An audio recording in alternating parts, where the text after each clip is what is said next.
I'd like to, first of all, invite Florian Muskenuk to say hi, and then I'll introduce the speakers and the pattern of the session. Thanks very much, Chris. And I just literally wanted to welcome you all and thank the British School at Rome for this very productive and exciting collaboration. Remind you all that this is the second of 4 roundtables which we're organizing together: UCL, BSR, British Embassy in London, the Italian Ministry for Ecological Transition, and they're part of the All for Climate Italy 2021 pre-COP program, bringing together various initiatives, the UCL Institute of Advanced Studies, UCL Anthropocene. I'd also like to welcome the students of the UCL Sapienza co-curricular collaborative seminar and the 66 students of the U7 Plus Alliance, which are joining us from 16 universities in 9 countries, some of them in real presence and some of them watching this online later. You're all very welcome, and we're really happy that this is reaching a wide audience. Last week, we started our seminar in conversation with anthropologists, literary scholars, writers, and climate activists. And one thing which emerged very strongly, I felt last week, was the need to think of the cultural response to the climate crisis, not only in international and transnational terms, but also in transcultural and transhistorical terms. In fact, many of our speakers last week spoke about the importance of seeing the influence of the past in our cultural present. For example, traditional song and traditional performance art in social media today. So I'm really excited and pleased that we're moving now into the discussion of historical perspectives with a wonderful panel, which Professor Chris Wickham is going to introduce. So I'll shut up now. Thanks very much, and I'll disappear into the audience. Okay, thank you very much, Florian. So we're now going to start on this panel, which is indeed, I mean, lessons from the past is probably as good a characterization as it could be. We have what you might call 2.5 speakers. Chris Lovelock, who was going to speak, has a very, very serious family crisis and cannot be with us. We wish him well. We have 2 speakers, and we're also going to have me ventriloquizing Chris Lovelock's a handful of Chris Lovelock's slides and his commentary on them. So we have John Haldon, then me, then John Sabapathy being speakers. Then Georgina Endfield will respond to them and also chair the round table, which will follow. So the second half of the third of this will be totally Georgina's, and I will become. I'll sit here on the screen, but I'll be an observer rather than any sense an MC. So the chair of this session, when it comes to the chairing moment, is in Georgina's hands. What I'm going to do is I'm going to introduce each of the speakers, and I will also do the question and answer when it comes to their individual papers. We will have question and answer after each of these papers. Now, I cannot guarantee that I will be able to say very much in response to questions to Chris Lovelock, although if they're easy, I will be able to do them. The patterning is that each of these sessions will take 3/4 of an hour. And so 3/4 of an hour for John plus questions. Each person is going to talk for around about half an hour. 3/4 of an hour for both Johns, in fact, rather less for me, and then 3/4 of an hour for the round table. The time saved from me not filling up my 45 minutes because I am not Chris Lovelock will be a comfort break. John Haldon, Director of Climate Change and History Research Initiative, Director of the Programme Medieval Studies Environmental History Lab at Princeton University. Lot of experience in the issue of climate change in the Byzantine Empire, but also his group does climate change and what you can say about it and what you can't say about it pretty much anywhere and any when. Chris Lovelock, Professor of Medieval European Archaeology at University of Nottingham. His work spans pretty much the whole of the Middle Ages. Climate change is one of the things he does. Human action, currently interested in the way that human action relates to the environment. John Sabapathy, full Professor of Medieval History, co-convener of the UCL Anthropocene group. He's interested in institutionalization, how humans create institutions but find it hard to reform or escape what they have created. I suppose economists would call that path dependency. Georgina is a professor at Liverpool. She focuses on environment and climate history from very much a geographical point of view, climate history, historical climatology, use of historical records for the reconstruction of climate variability, archival sources, oral history, Mexico, South Africa, and she is a past president of the International Commission for the History of Meteorology, among many other things. So these are the experts that we have. They are all experts in the past with some considerable interest in their implications for the present. The only other thing that I would say is when you can ask questions any time, and when you do so, could you put them in the question and answer bit at the bottom of your screens, rather than in the chat bit, so that we only have to look at one thing at once. So the question and answer bit. And we will, for the first half, I will be reading out the questions and answers, and for the round table, Georgina will be reading out the questions and answers. And then she will wrap up. Okay, over to you, John Haldon.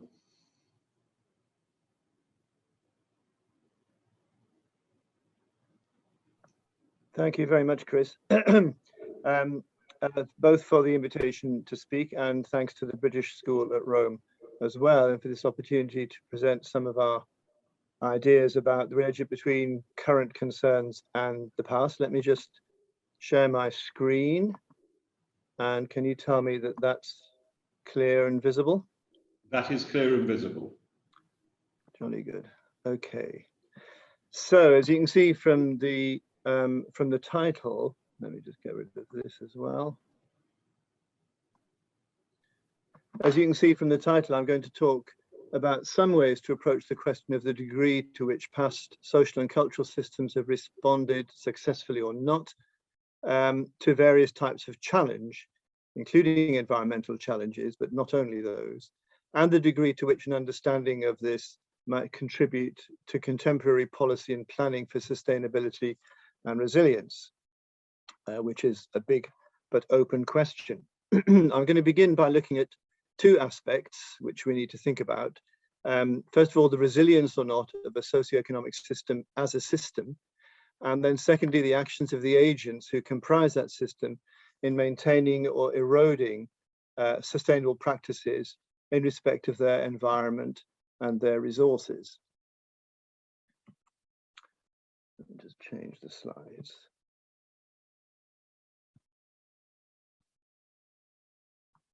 Sorry, I appear to be having some difficulties with my, there we go. So from this perspective, resilience and sustainability are different but complementary concepts. And both have been the subject of a great deal of scholarly as well as policy-related discussion in recent years. And you can see some key points on the screen there. There have been several attempts to construct models of resilience based in both mathematics and probability theory, and drawing on a range of specialist disciplines. In particular, the idea of tipping points beyond which systems begin to transform has proved especially attractive and useful. Hollings and Gunderson's theory of adaptive cycles is now pretty well known. I just throw up an image of one of their illustrations there, according to which systems evolve through a series of phases culminating in overconnectedness and complexity, leading to fragmentation or breakdown, and then a new phase characterized by greater structural openness, generating a new equilibrium with different key characteristics from those previously dominant. In other words, a major systemic change. And these adaptive cycles link up in nested multiscalar systems in which a series of small, fast socio-economic system cycles intersect with larger, slower ones. So it's quite a useful way to think about how to use our data to fit into patterns of resilience and adaptability. And from this angle, resilience can be described as the capacity of a system as a whole, or some of its constituent elements, to absorb energy and to redirect or to convert it. So resilience and sustainability describe the adaptive capacity of systems and subsystems. I use sustainability much more in relation to agents and agents' capacities to influence their environment. And putting these two concepts together is a helpful way to envisage complex social cultural processes, because it permits the assumption of a high degree of intra-societal connectedness without losing sight of different developmental rates of change in social, cultural, and economic institutions and relationships. It also allows us to build into our account the crucial factor of human agency, and both its unpredictability as well as the cultural and systemic limitations imposed upon it by each particular civilizational context. Adaptive capacity is the sort of key framework within which we've been thinking about these problems. And adaptive capacity can be identified by examining certain key properties or sets of relationships within a social economic system. And I've put 5 key elements there: natural capital, physical capital, human capital, institutions and entitlements, and the question or the aspect of redundancy, which we'll come back to.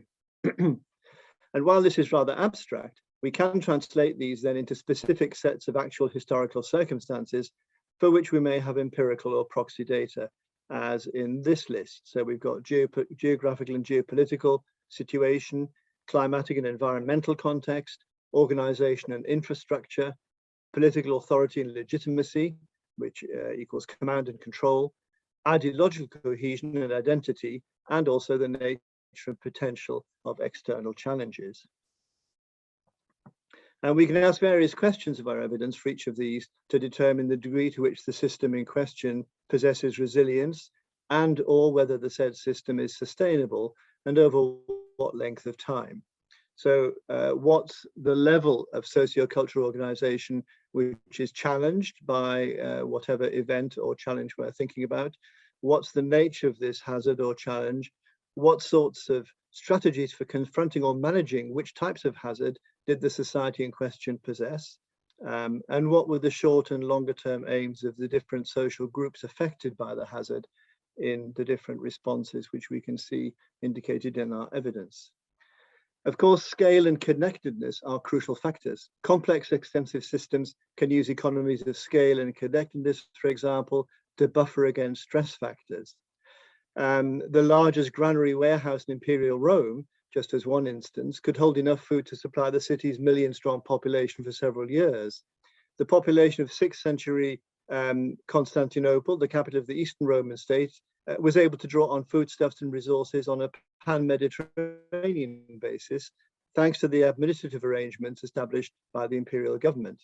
And it could do this because its economic catchment area was larger than the spatial scale over which any coherent climatic changes inducing droughts or floods generally took place.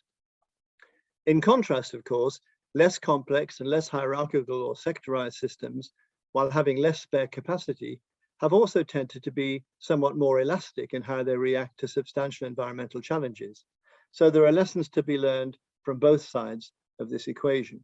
And there are different ways of representing these characteristics depending on the questions we ask.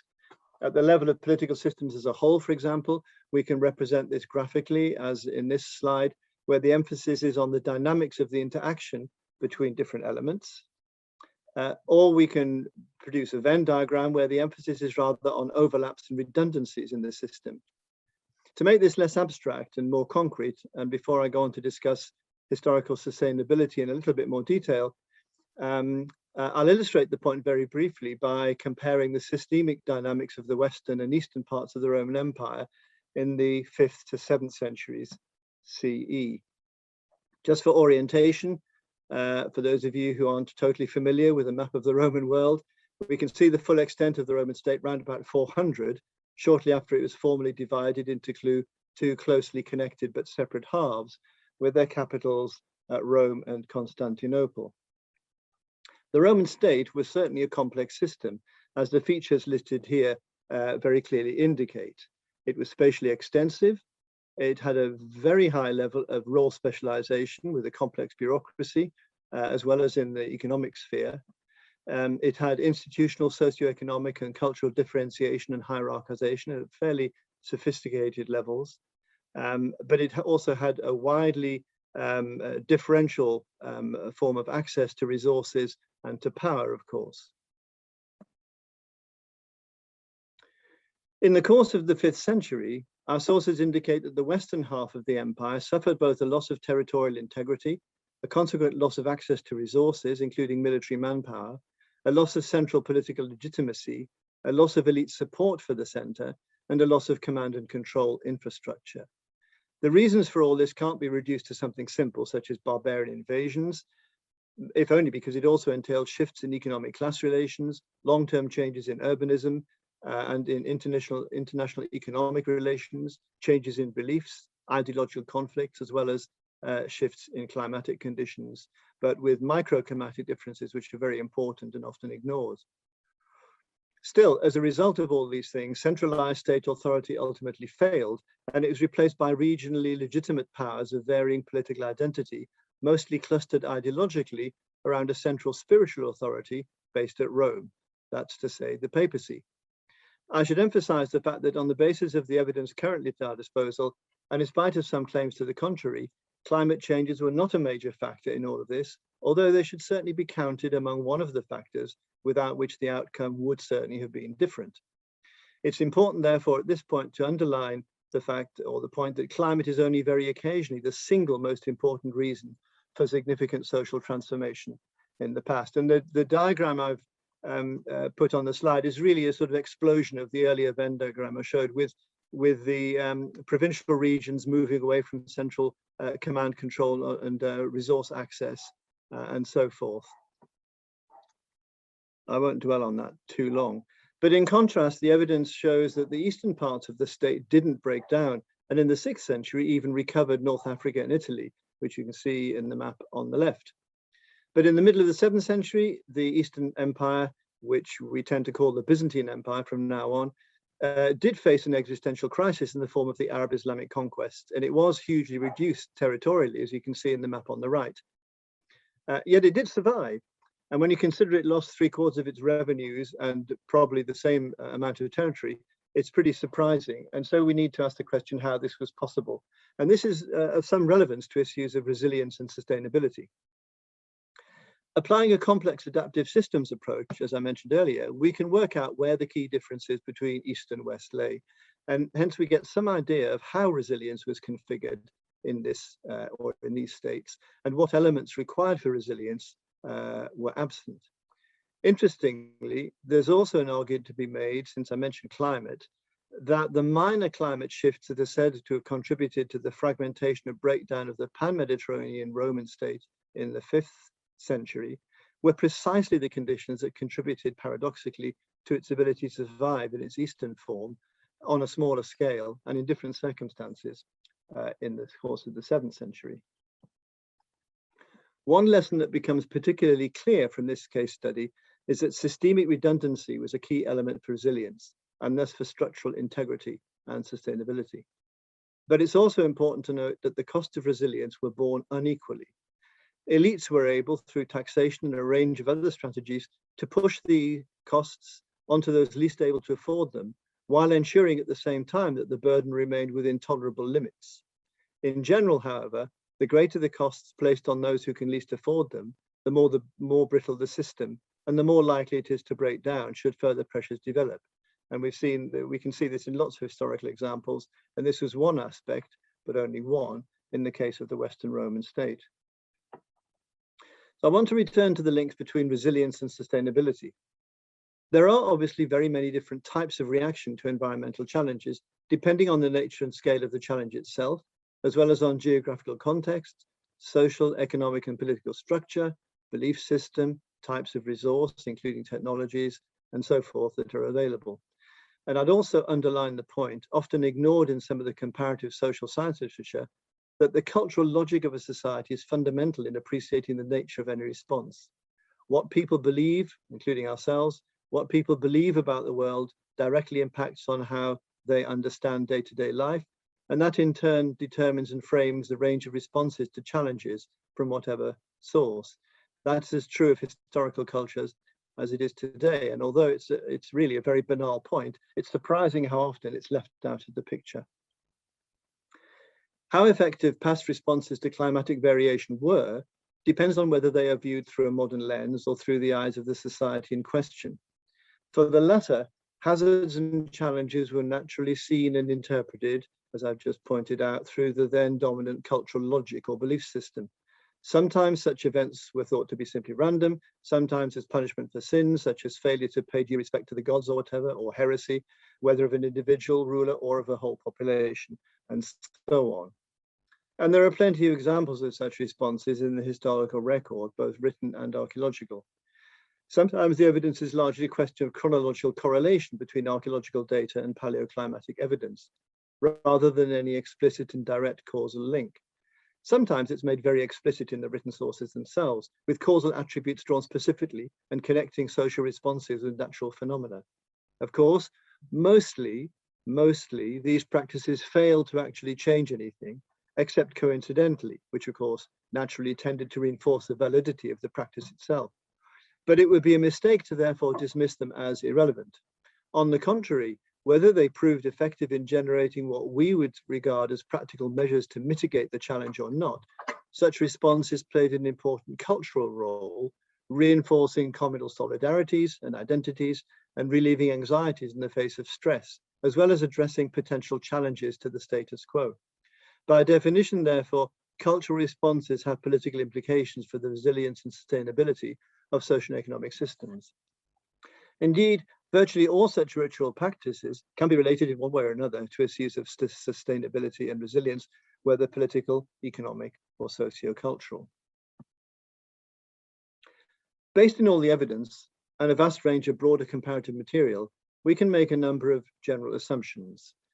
Firstly, until now, resilience has been the norm for societal responses to climate variation.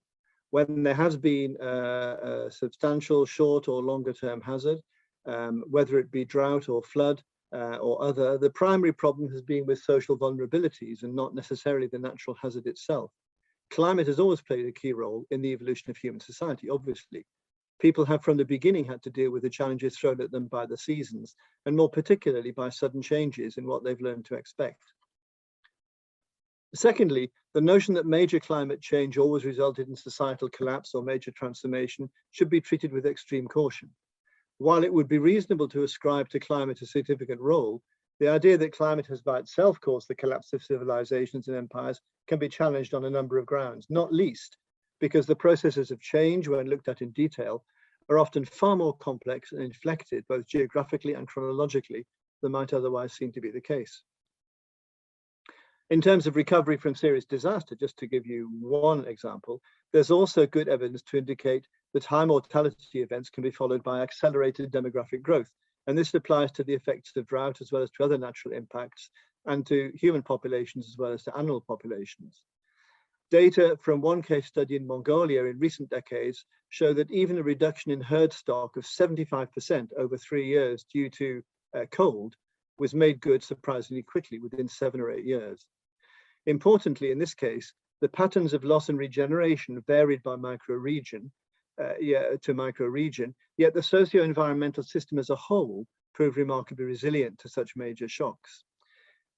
What's interesting here is the fact that a resilient response of the whole entails some areas suffering more than others. And it's another good indication of how the cost of resilience can be disproportionately spread across a system, either vertically or horizontally, as in this case.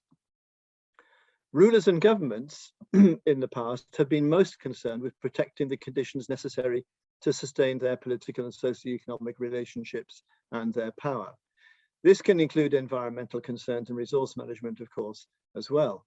In contrast, producers are most concerned with protecting the conditions that secure their livelihoods, a perspective that includes, quote, environmental, unquote, concerns relating to the resources at their disposal and the conditions that provide access to them. These two sets of concerns, of course, can overlap depending on the historical circumstances, but they also foreshadow the uneasy relationship today between policies for sustainability, pre-existing power structures and economic vested interests, and assumptions about growth. I'll end with just a few words on sustainability in the past and note the contrast between what we're calling habitual risk mitigation and planned responses. Habitual risk management or mitigation is simply the cultural habit of a society in handling hazards. The taken for granted responses by farmers and herders, for example, to environmental challenges. These are responses that reflect long-standing tradition, practices and perspectives. And I've listed a few examples in the slide, which if there are questions about, we can go into at a later stage. There are many hundreds of examples of this sort of habitual risk mitigation from prehistoric times onward. For example, just to give you one example where we have no written documents at all, from a prehistoric site in central Turkey at a place called Çadırhöyük, located on the north central Anatolian plateau, we have a site that was continuously occupied from the late Chalcolithic or Copper Age up until the medieval period. So from about 3,500 BCE up to 1100 of the Common Era. Archaeological, botanical and paleobotanical research has shown that the population modified their agricultural and fuel use practices in response to relatively rapid social and environmental change between 3,200 and 2,900 BCE, a period during which much of Anatolia experienced significant aridity, which would certainly have impacted crop yields and particularly cereal yields. This appears to be in a local response, but it demonstrated over several centuries a relatively high level of local resilience to fairly substantial challenge. There are just as many examples of planned sustainability of infrastructure, of course, and of infrastructural failure. The failure of the Mahrib dam system in the Yemen in the 6th century, which had supported a succession of centralized states from around about 700 BCE, so for almost a millennium, was a result of a combination of unusual aridity with, much more importantly, considerable political instability in the area, which meant that state support for the maintenance of the system failed. Something you probably all already read about or are familiar with, the famous system at Angkor in Southeast Asia failed for similar reasons. There was a weakening of the monsoonal rains for several consecutive decades, but combined with external military threats on the one hand, and crucially, a shift in elite investment from inland rice agriculture to coastal commercial centers, state or central support for the complex and extensive canal system and dams failed. The Angkor system had evolved as an effective means of managing water resources and supporting a thriving agrarian fishing economy, and was engineered with particular attention to mitigating the risks associated with the annual monsoon. But in its rapid growth, it also effectively consumed its marginal reserves, with the result that the system as a whole had no capacity to absorb the continually increasing costs imposed by shifting climate. The combination of drought, political pressure, and excessive costs rendered the whole system unsustainable. But while Angkor in effect became a victim of its own success, the real costs of its failure were not borne by those elites who were able to use their resources to move away and re-establish their elite position in Khmer society elsewhere. In contrast, there's a good example of a successful long-term sustainable resource strategy in the case of woodland management in the Roman world. In both Rome and Byzantium, woodland were managed by the state in order to maintain annual crops of timber to support naval construction, amongst other state-supported industries, while charcoal burning was managed sustainably at local level by peasant communities and landlords. The city of Rome, at the height of the empire, consumed massive quantities of wood. Sources indicate some 11 million tons per annum, in the 1st and 2nd century CE. Such a huge demand required careful management, of course, achieved through combining the exploitation of woodlands on private estates with state-sponsored resources, achieved through a guild of specialists. Through careful harvesting on a seasonal, rotational basis, as well as through coppicing and related specialist practices, Rome's firewood and timber resources were sustainably managed over several centuries. Illustrative of the ways in which traditional knowledge, harnessed through appropriate administrative structures, was able to maintain both the woodlands and affordable fuel. Sustainability and thus resilience is challenged by many factors, as must be obvious, but finding examples of sustainable and thus resilient practices is not difficult. The interesting question is how to identify the points in a socio-cultural system at which sustainability is compromised or breaks down. The complex adaptive systems approach that we've adopted, that I outlined very superficially a few moments ago, offers one useful and so far apparently quite productive way to approach this. But the challenging question then is, can this wide range of examples help in the contemporary situation? And even if we think it can, are these points sufficient grounds for pursuing such an agenda? The effectiveness of habitual strategies for sustainability have decreased as globalization and the scale at which environmental exploitation has expanded. Local, national, and international political rivalries, ideological bias, and global industrial or corporate vested interests have in turn exploited the irrational and the emotional, as well as the legitimate anxieties about cultural and economic futures, in order often to stymie efforts both to explain and clarify, as well as to achieve a more rational distribution of responsibility for action. None of this should surprise, of course.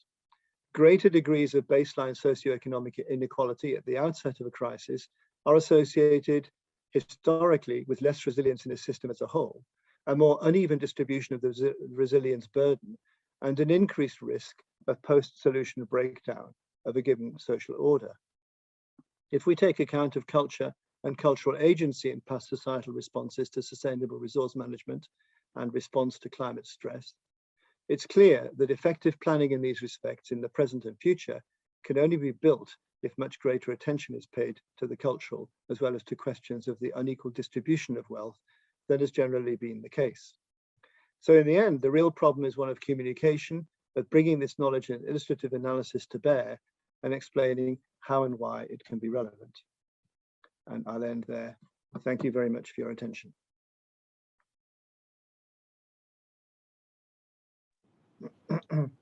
Thank you, John. That was,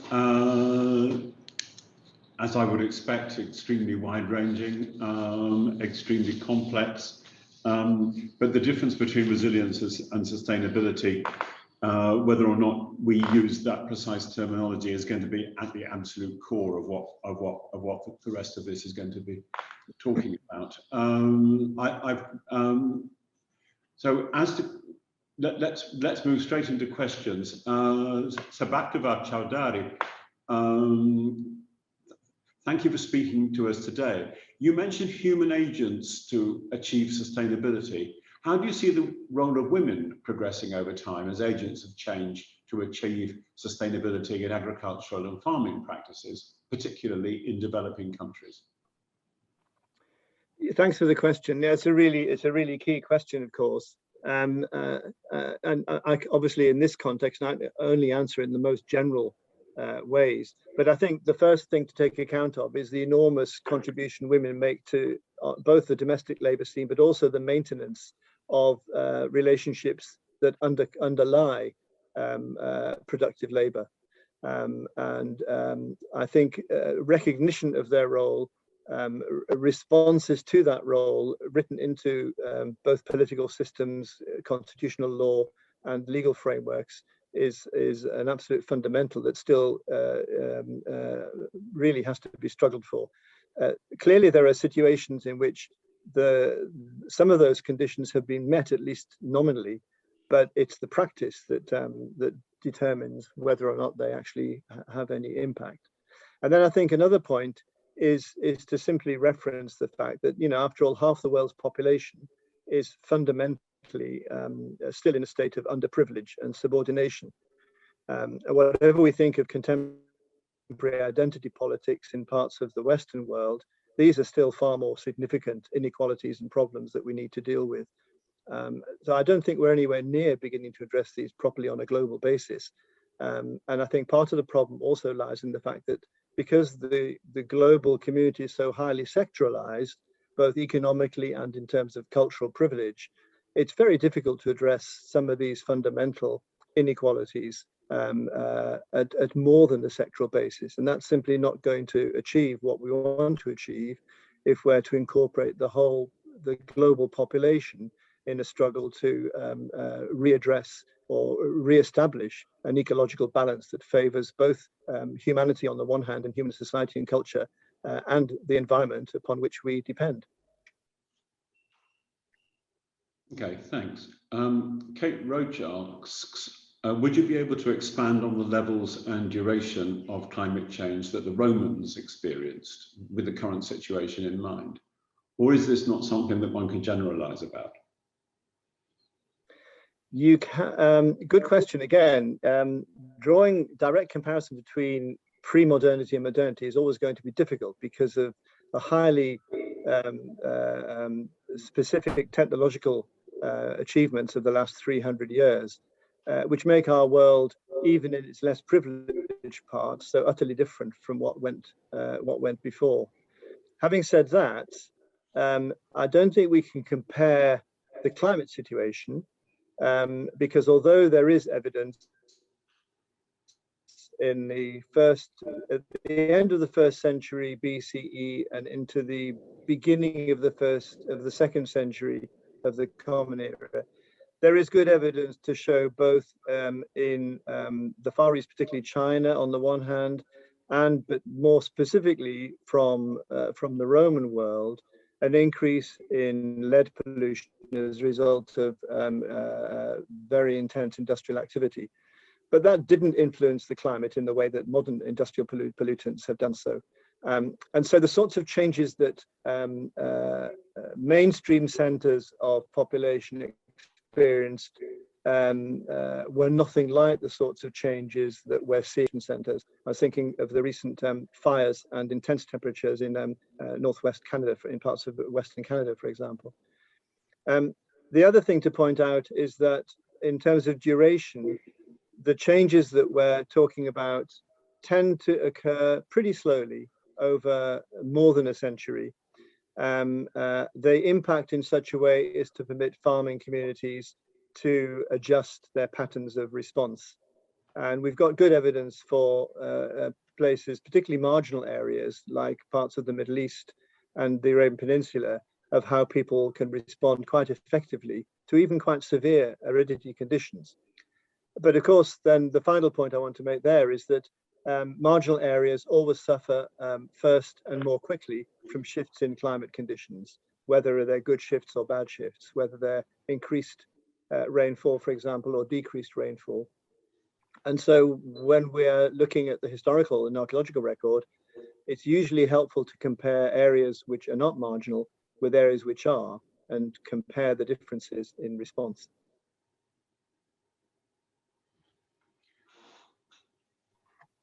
Okay, thank you.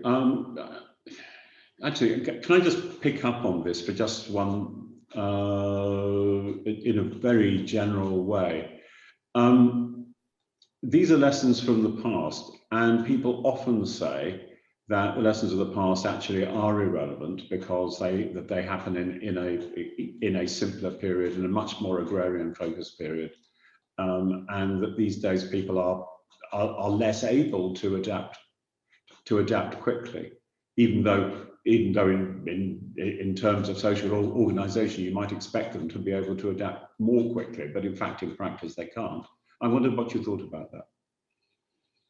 So I think there are examples of both. There are good examples of failure to adapt adequately, and there are examples of very successful adaptations over the long term. Sometimes we only have archaeological and paleoenvironmental evidence for those adaptations. So, for example, the site in northern Turkey I mentioned, Çadırhöyük, there's a good example there just from archaeology where we can see very clearly in the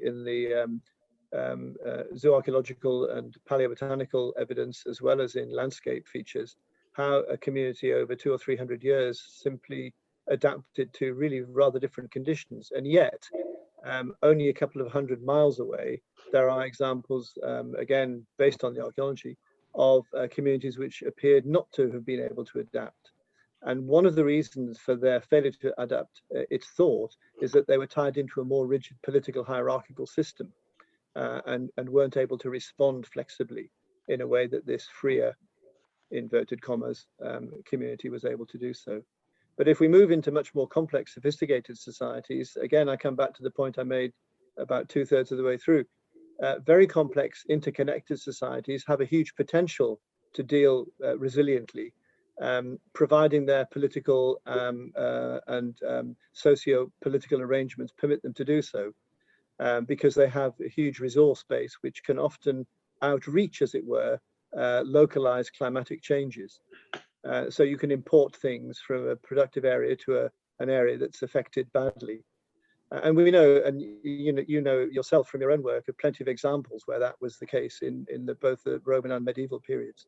By the same token, smaller, apparently more flexible societies in those contexts can often suffer because they're overwhelmed by the needs of a much larger political organization and exploited into destruction, as it were. So there are examples of both, and I think that's where it's important to look at individual case studies in as much detail as possible, rather than be tempted to make vast generalizations. Okay. I'm only going to take one more question because we're going to run out of time, but it's from Wolfgang Brandes. Hi, John, good to see you. Are there connections between the development of climate and the emergence of pandemic events?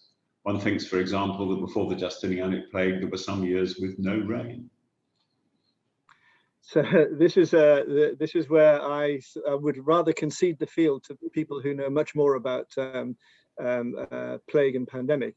But as I know, the current literature basically is split, as you know, between those who would argue that climate change had a significant impact and those who think it had a minimal impact. And the key thing is, where do the contact between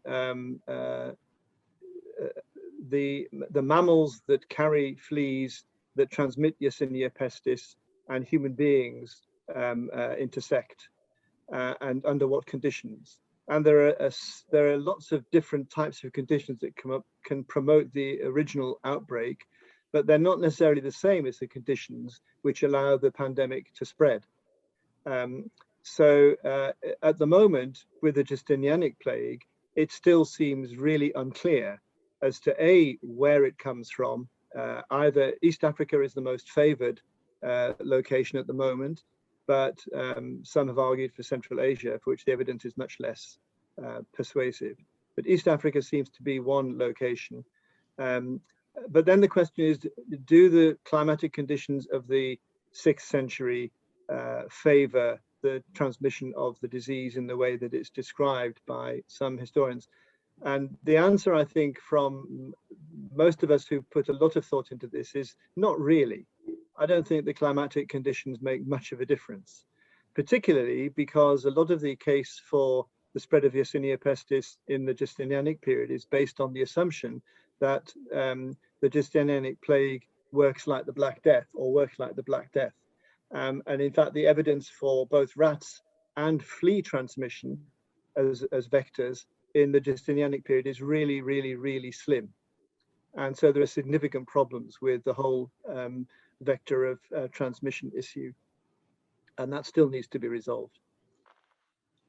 Okay, thanks. We're going to stop there and move on to me ventriloquizing Chris Lovelock insofar as I can, but he is a very complex thinker, and we're going to be here talking about the 14th and 17th centuries, which are not centuries that I am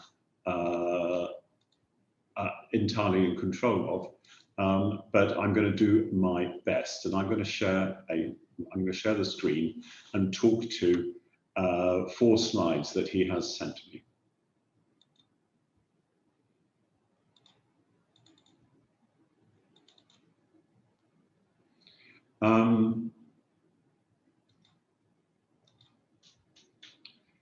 So this is what we have. Chris, should you happen to be watching, do not cringe too much concerning what I'm about to say on the basis of what you sent me. I want to start off with, so Chris, this is Chris's first slide, and I want to simply point out that one of the points that he's going to be making here is there are really quite a lot of types of crisis that one may have to deal with at any given moment. So we're going to start here with the impact of both warfare and plague on wine imports into England. This is the time of the 100 Years' War between England and France, but the wine imports are coming in from an area of France that is actually always under English control. So the war doesn't impact on the production of wine. What the war does impact on is the availability of ships, and what Chris's slide points out fairly clearly is that when ships get requisitioned because of the needs of the 100 Years' War, then wine imports drop. That's one point that comes from this slide. The second point that comes from it is all the same in the framework of the 100 Years' War, although one has to be careful about causal relationships, imports are steadily going down. It would be certainly arguable that this has something to do with the overall impact of war, though one would have to ask many other questions about it before one could say so. But the third point to make is that the impact of plague has only very short-term effects on this. You can see that the black squares, sorry, the black crosses are the plague outbreaks in this period. 1349, yeah, well, you'd expect it to really go down. It doesn't dramatically go further down than the Battle of Crécy and the requisitioning of ships in the framework of that particular English campaign in France. But in each case, it comes back up again. So that's the first slide, and that's the first set of correlations. Second slide is more complicated. Here and in all the subsequent slides, please notice that this is a logarithmic scale rather than a straightforward arithmetical one. So exactly the same steady decline of wine imports doesn't look quite so obvious on this slide because it is a logarithmic scale, but it is going down all the same. What's important here is that there are a number of other factors that are coming in. And here, what Chris is trying to show is that post-Great Famine, which is 1315, post-cattle plague, also the first half of the 14th century, specialists in economic specialists and society in general are far less resilient to warfare-related and disease events. And here the important thing is the published Collegnetti ice core laser lead record, which is the green line. This is an ice core with lead particles in it, which comes from the Alps, which, if you look at the wind directions, the team that Chris is involved with is sure that it reflects British production, mostly English Peak District production, between 1330 and at the end of this period. And so that lead record is a proxy for lead production mostly in the Peak District. And that's set against not only the overall trend in wine imports, but also the number of ships that have been taken in the war.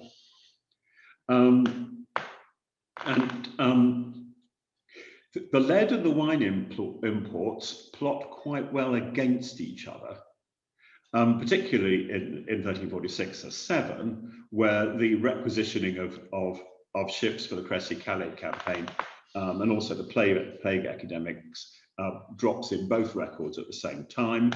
At that moment, both records reflect English economic trends. In fact, the scale of the drops in production and importation in these specialist industries, lead and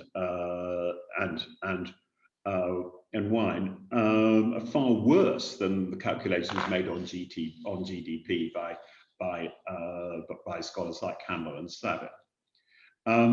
Between 1348, a good year in England, and 1349, when the Black Death hit, the drops are between 75 and 84%, and much higher than has been thought.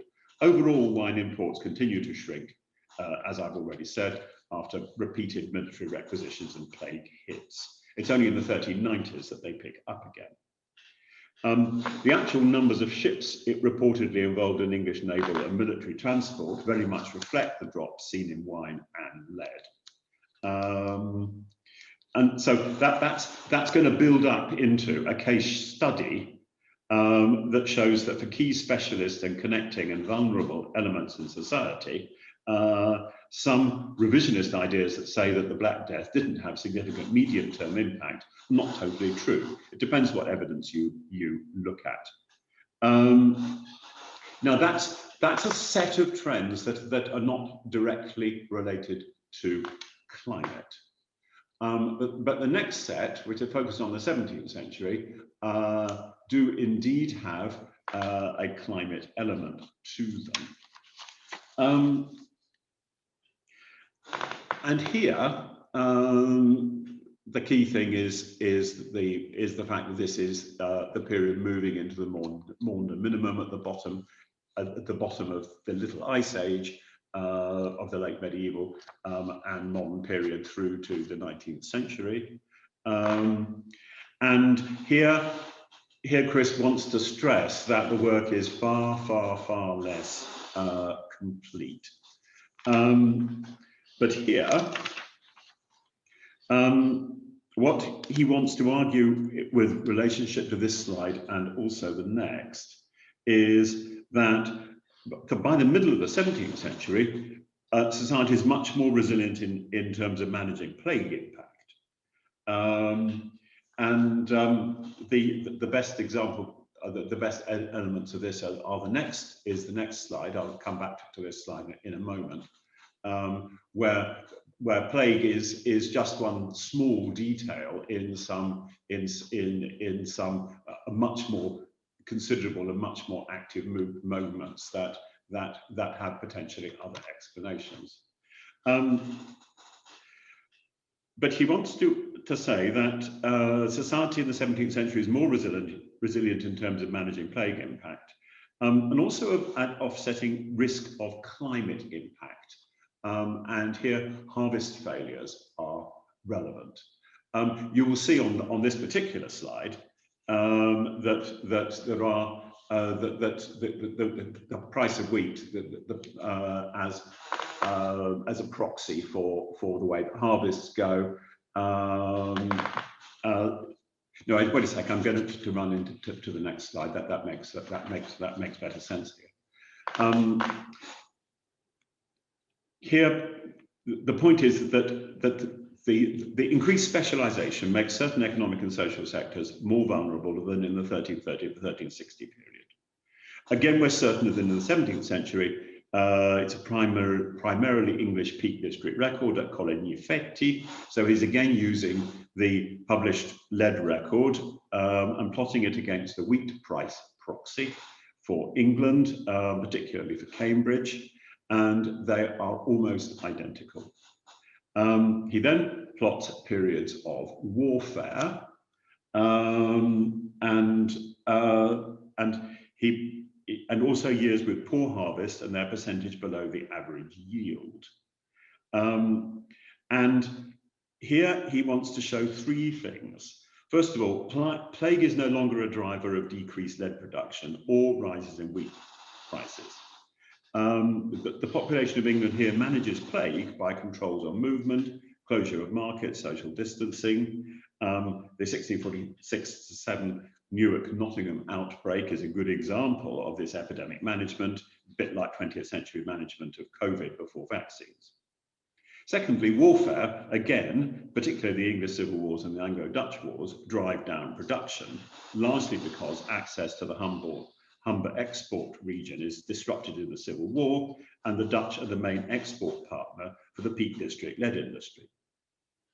The third point is that lead production always rises, particularly in 1647, in years when harvests are 25 to 50% down. In this period, unlike in the 12th to 14th century, most miners are wage labourers. Some of them are free miners who are full-time specialists. In the 12th to 15th century, they tended to have agricultural interests.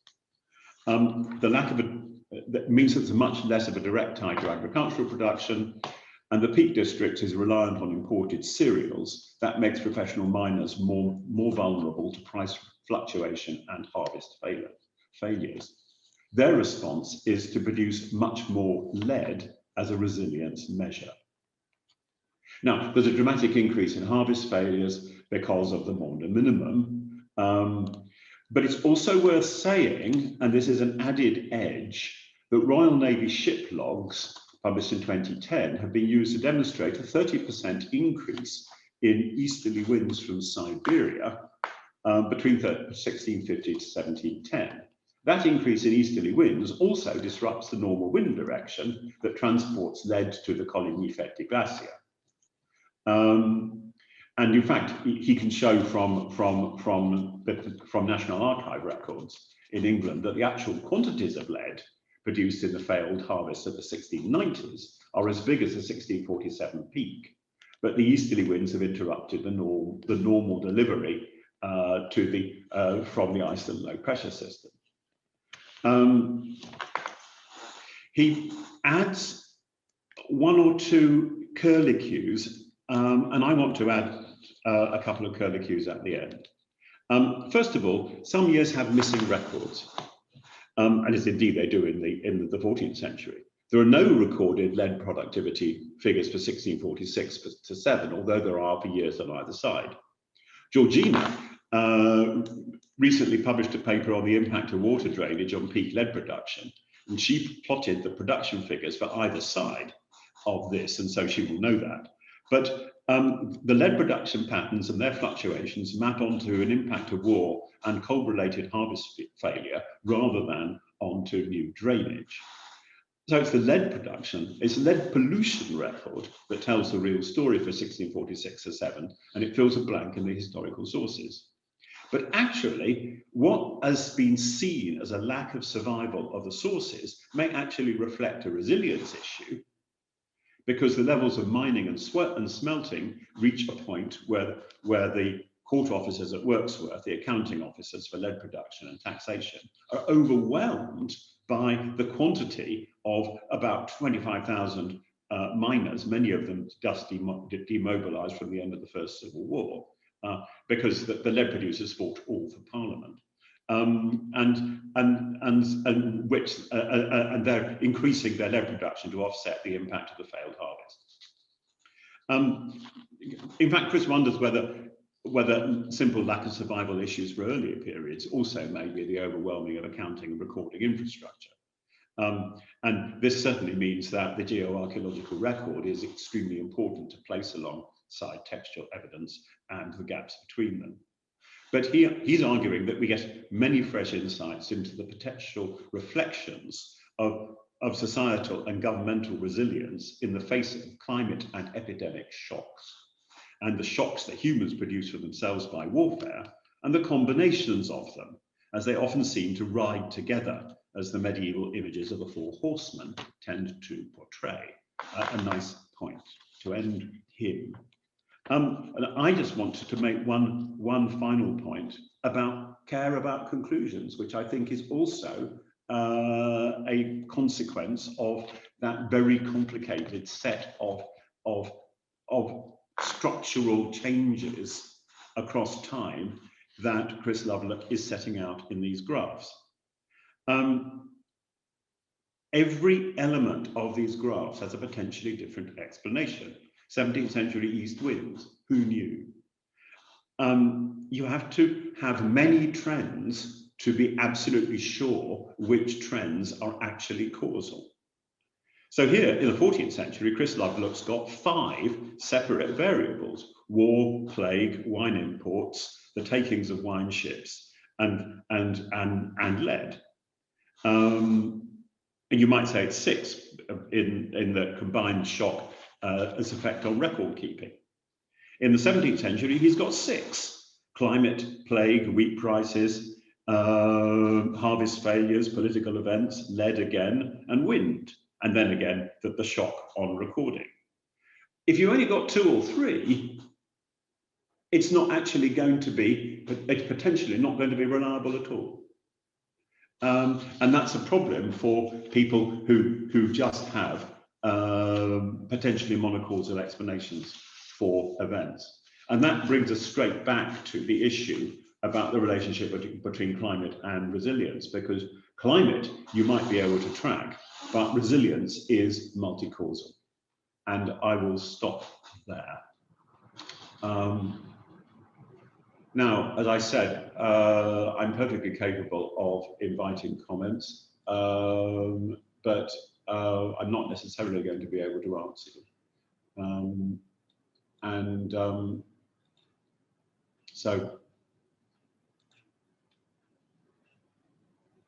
And I note that there is nobody in the Q&A function. Does anyone want to pick up on questions?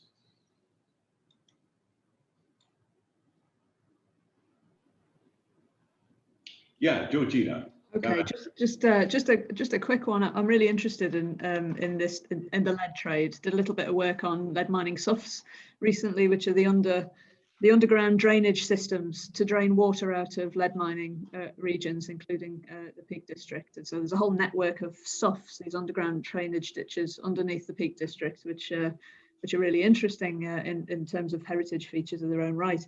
But I think in terms of what Chris was trying to pull together there, it's really fascinating. I think one thing to bear in mind, specifically with the lead trade and trying to sort of map, increases in I think it's sort of, the drive to produce more lead during periods of economic downturn associated with agricultural crises. Just a word of caution, because the lead trade was very much driven by a high level of speculation. With a huge amount of sort of time in advance funding, because the SUFs, which were required to drain the water out of the underground mines, could take 30, 40, 50, much longer years to drive. So it's just bearing in mind, it speaks to that issue of complexity and sort of causality that you're thinking through and working through at the moment as well. And I think it's just a word of caution around sort of making those kinds of links between 2 very different kinds of arenas, I think. Now, it might be speculation. It might be that, the records are recording speculative investments in lead rather than production. I don't know the data sources that Chris was using, but something for us to follow up on maybe. Yep. But this is more about complexity. That's the key point. Yeah, absolutely. And let's move straight into what John Sabapathy has to say, and the degree to which he bounces off everybody else, which I have no doubt he will. Great, thanks, Chris, and thanks everyone. Okay, so what I'm going to, I think you can all see that, can't you? What I'm going to talk about is registering and responding to climate change in pre-modern Europe. I'll put that in some very modernist context in a second. So I'm going to be taking more of a kind of qualitative approach to things, not dissimilar in a way from what Chris's paper did, although I'm going to focus on some more discrete cases. I've got 3 things to say, really. One is just thinking a little bit about similarities and differences in how contemporary climate change is being conceptualized. And I'll say a little bit about the Anthropocene in that particular context. The second thing is to think a little bit about how climate change was registered in the pre-modern period. And that would be where my medieval, mostly 13th century and one 14th century set of cases will come from. And then I'll think about some of the implications for that. You know, a little bit in our very contemporary context. I'll draw some parallels to thinking about COP26, but also think a little bit about what the historian's job might be, could be, should be. We can discuss that in the context of the sorts of environmental histories they want to offer. Okay. So, going too fast. So one of the sort of key defining features, if you like, it seems to me, of the way that contemporary climate change or recognition of contemporary climate change articulates itself is by stressing kind of scale as the problem. And there's perhaps nowhere better to show that in the very well-known sort of literary theorist and philosopher Timothy Morton's idea of hyperobjects, which as a concept in and of itself, definitionally, is sort of wanting to stress the incommensurability, almost the incomprehensibility of precisely the sort of phenomenon that we're interested in talking about here in terms of climate change. Obviously, he's primarily thinking about its modern global warming version, but the very idea of Morton's hyperobject seems to be sort of stressing the challenge, the difficulty we kind of face at getting our heads around that.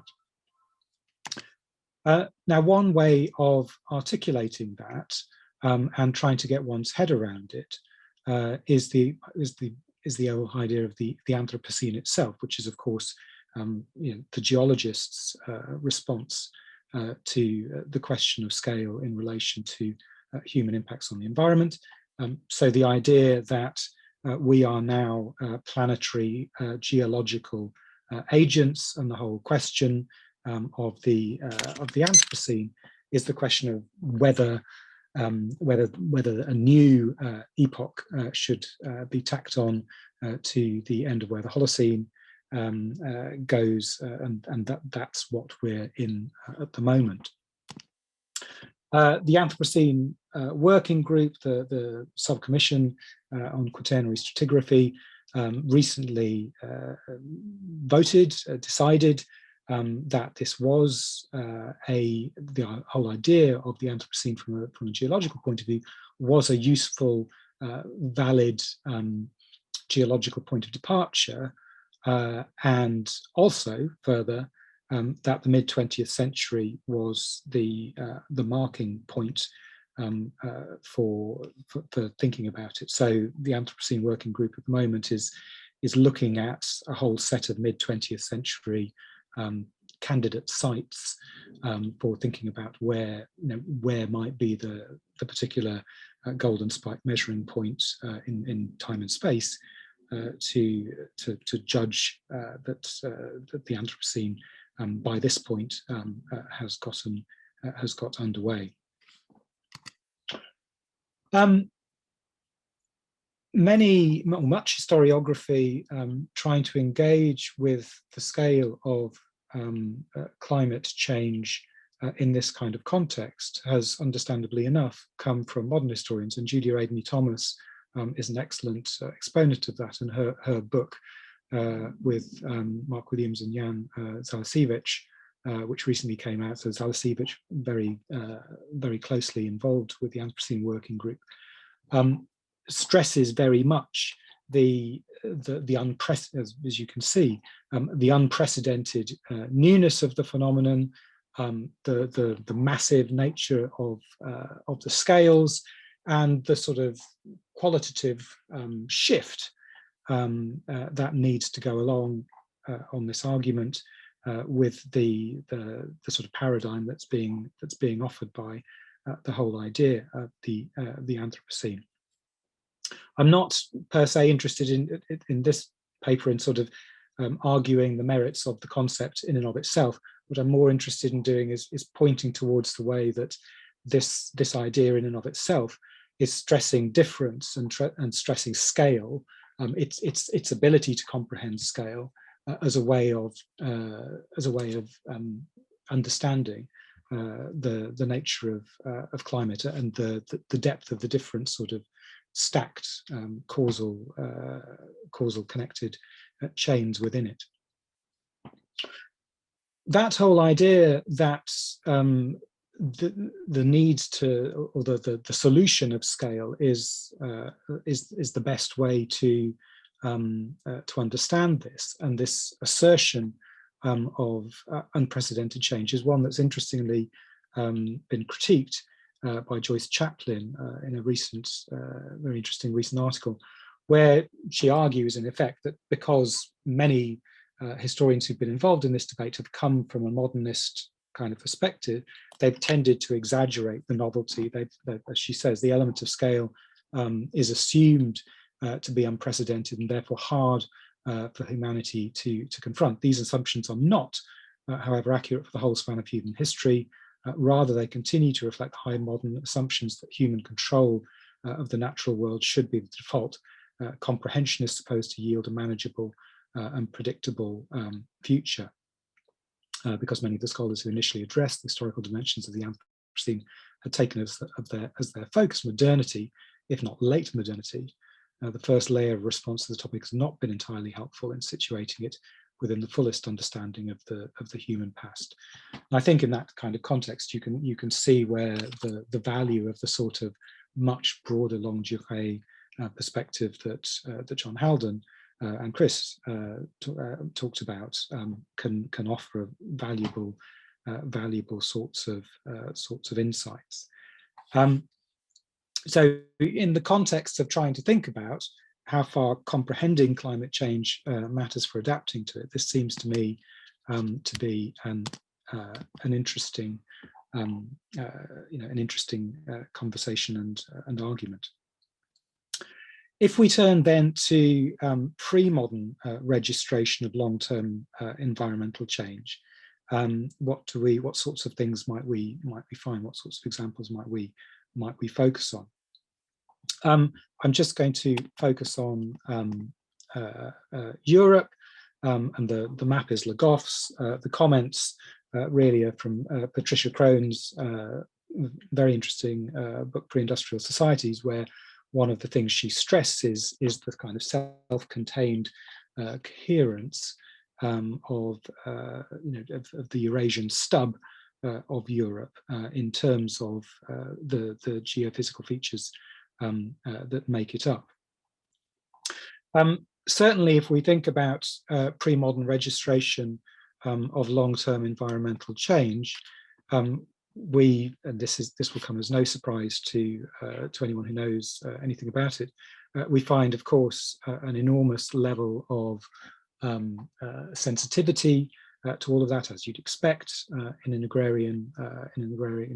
sets of agrarian societies. And one way to show this is to look at Pierre Alexandre's wonderful book, Le Climat en Europe au Moyen Âge, in which he took a whole set of narrative sources and combed his way through them. An enormous effort back in the day when, of course, all of this stuff was not available to be searched in the way that much of this material is today. Work through it, and obviously you can see from the map that the coverage is only partial in relation to Europe as a whole. Nevertheless, if you pick out for the period that I've been interested in, the notices, and these are these are not notices of problems necessarily, but these are notices of unusual events, something out of the ordinary. So it might be good, it might be bad, but you find a really quite marked pattern when you look at the series as a whole.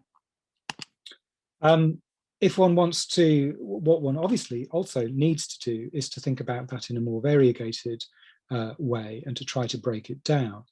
And so, we might well argue about whether this is the best sort of way to cut up the spaces. But if one divides them up in this sort of a way, then one gets an interesting set of regional variations, and those, at first blush at least, certainly seem to make sense of some of the regional differences that we know were prevalent in the period. So, on this graph at the right, you can obviously see the effects of that massive spike with the Great Famine. So this is looking at the sort of northern European, Northern Atlantic and Central European hill lands. So from all of those tiny little micro notices, it seems to me, notwithstanding the natural archive, one can pull out from the human archive, the social archive, quite interesting and patterns that one can ask useful kinds of questions of. If one thinks about the micro too, one can also see very intelligent and very subtle notices of activity. And as you'd expect, again, some of those subtlest notices come from institutional contexts where you have sort of longevity of memory that would encourage groups to think about patterns over time. This is a quote from probably an early 14th century Alsatian text from the Dominicans of Colmar, and it's a fascinating text which talks about what's changed over the last 100 years in and around Alsace. So it covers a very wide set of topics. You can see from just how the text starts. Here it's talking about the small numbers of priests at the start of the period, and how they were encouraged to pick someone to have as their common law wife, if only to prevent them from having adultery. Committing adultery with other people's wives, just at the end of this paragraph.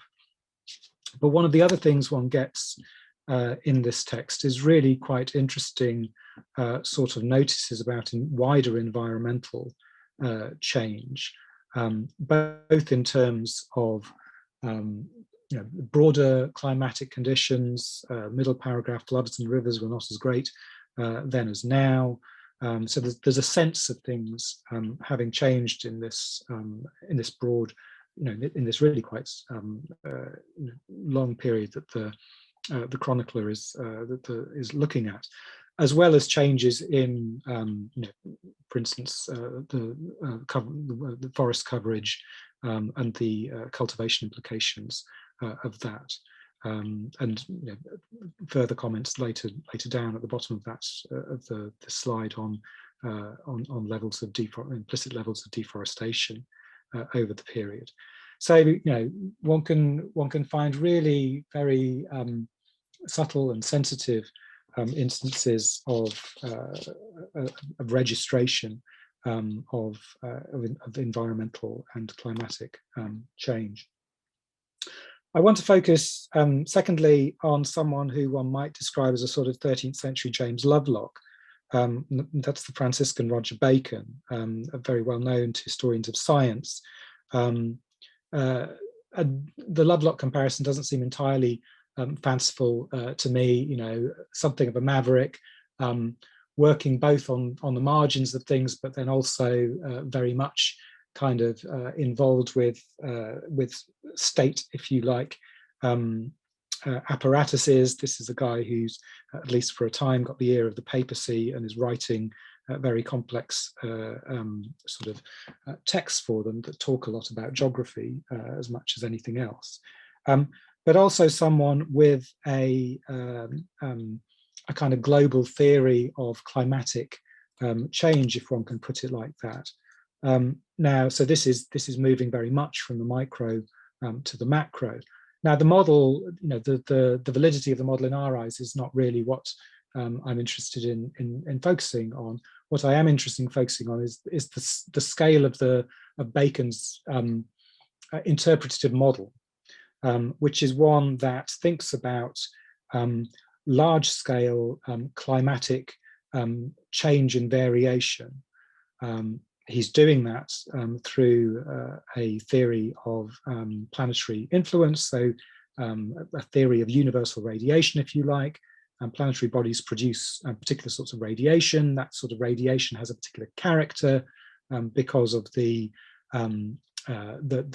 complexions of the planets and the sorts of temperaments that they encourage. And that means that down on the Earth, depending on which planetary bodies you are exposed to, you are more or less likely to develop X, Y, Z characteristics. And he uses this as a means of explaining why, in particular, for instance, different religions have the coverage that they have. So, this is a very interesting macro model of climatic change. Social habits follow climates, if not absolutely deterministically, and on this basis, whatever one thinks of the sort of astronomical thinking behind it, Bacon is able to come up with a model of thinking about long-term environmental change as a function of changing planetary movements and cycles. So it's very clear, contrary to what someone like Morton might argue, that in this pre-modern period, you certainly do have people who are interested and able, by their own lights, to generate naturalistic explanations for long-term environmental change. And this is a manuscript page from a British Library manuscript. On the left-hand side, you have, running down, you have the days of the month. This is for December 1269. Along the top, you have the different planets, and the marginal comments on the side are comments about the weather, i.e., in relation to the location of the planets in the vertical columns. So this is someone who is capable of thinking, if you like to put it in anachronistic terms, about geoengineering. He thinks about, therefore, how you could alter the ways in which people are exposed to these rays, and therefore change, from a geoengineering point of view, change their temperaments, change their characteristics in this kind of way. So, to the contrast of a sort of incommensurable, incomprehensible world, this is a highly rationalistic way of thinking about climate change.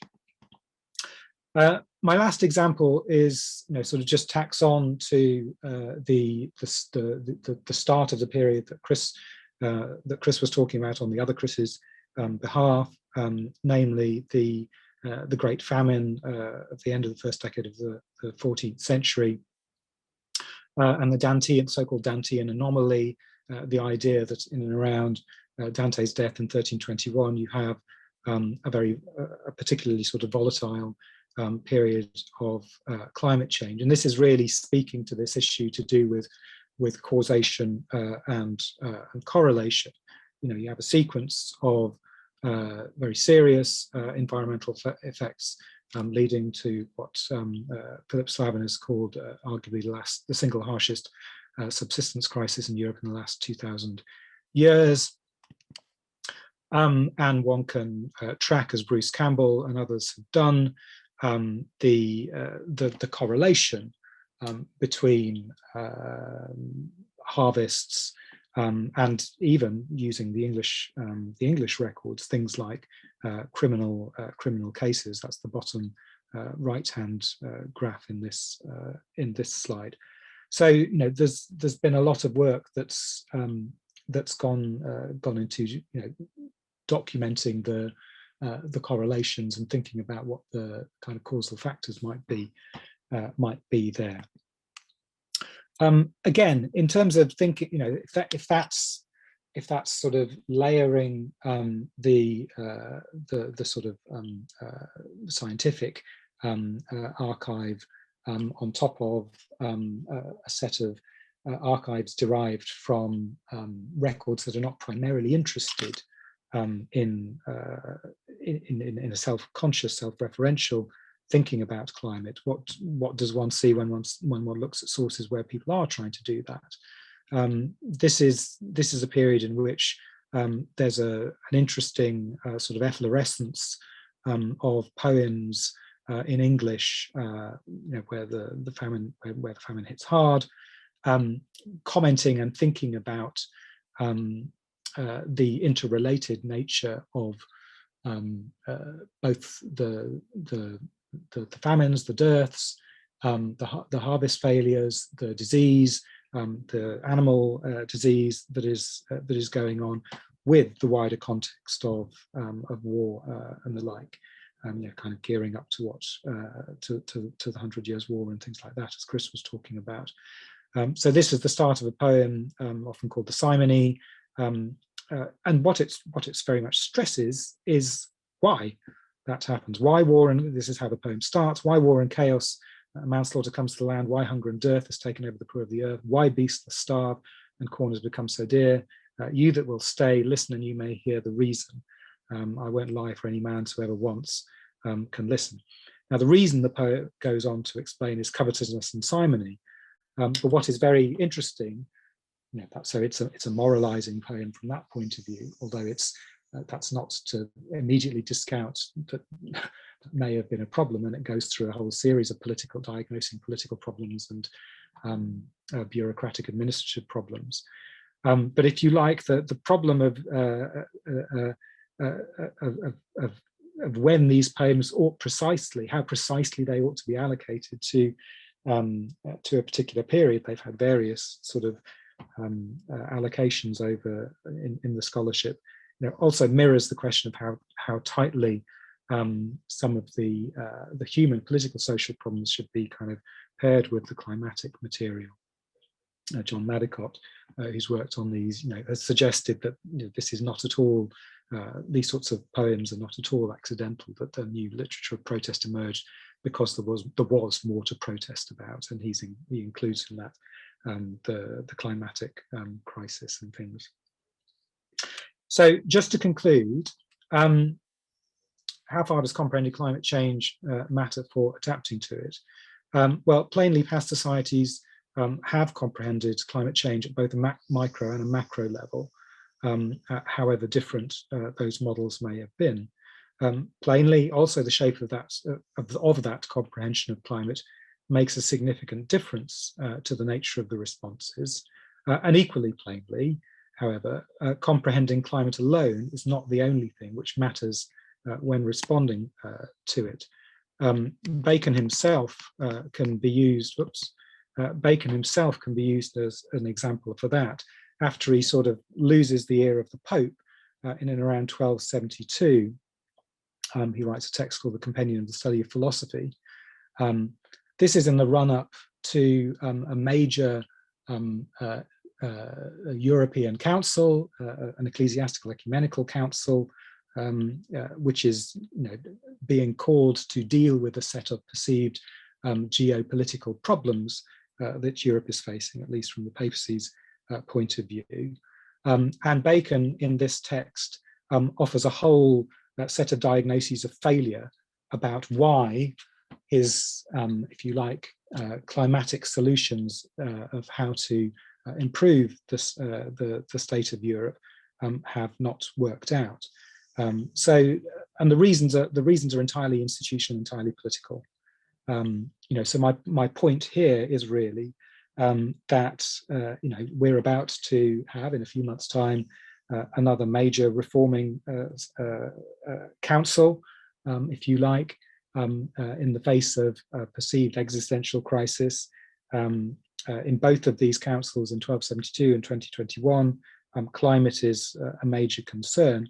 Bacon's analysis in 1272 was entirely about the political failures, the institutional failures that he perceived in this period. And he argued that a great unblinding was needed in order to kind of make people just realize what was going on. I think when we're talking as historians in this context about historical climate change, as John Haldon has so eloquently shown, we need to think very carefully about the concepts and that we're using and what they can do, whether that's resilience, whether that's sustainability, whether that's the Anthropocene. And we need to think not only analytically about what they're doing, but we also need to think rhetorically, or how those concepts are being put into larger political, or could be put into larger political building blocks. I've offered here just a quote by the wonderful American environmental historian Richard White, where he's talking about Rachel Carson. White is someone who doesn't believe that the Anthropocene is a terribly good concept, in fact.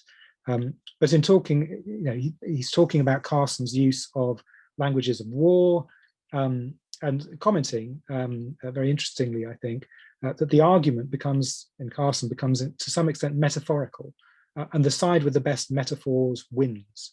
It seems to me that that's not an irrelevant consideration for historians when they're thinking about the concepts they want to deploy in the arguments they want to make. I think obviously, understanding what's going on is a massive, important part of what we need to do. But this also seems to me to be relevant. And then just finally, I think we also need to think about the sorts of stories we're offering. These are just quotes by again, the American novelist Richard Powers and his extraordinary novel about trees, which if any of you don't know it, I warmly recommend it to you, The Overstory. And I've just picked out a couple of quotes from this. It seems to me that which single out the importance, I think, of us thinking as historians about the shape of the historical narratives that we want to generate. To be human is to confuse a satisfying story with a meaningful one, and to mistake life for something huge with two legs. No, life is mobilized on a vastly larger scale, and the world is failing precisely because no novel, and I'd insert there, square brackets, no history question mark, can make the contest for the world seem as compelling as the struggles between a few lost people. Later on, a character comments, the best arguments in the world won't change a person's mind. The only thing that can do that is a good story. It seems to me that historians thinking about both what has gone on historically in relation to climate change, and historians thinking about the shapes of the stories they wish to tell for the future in relation to climate change, also need to think about these sorts of considerations too. Sorry, Chris, I've gone on slightly longer than I should have done, but thank you for your patience.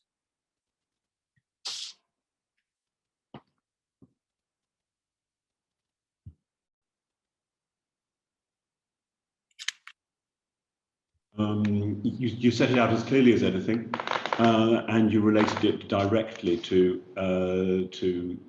the present situation that we're in, and that's what we need.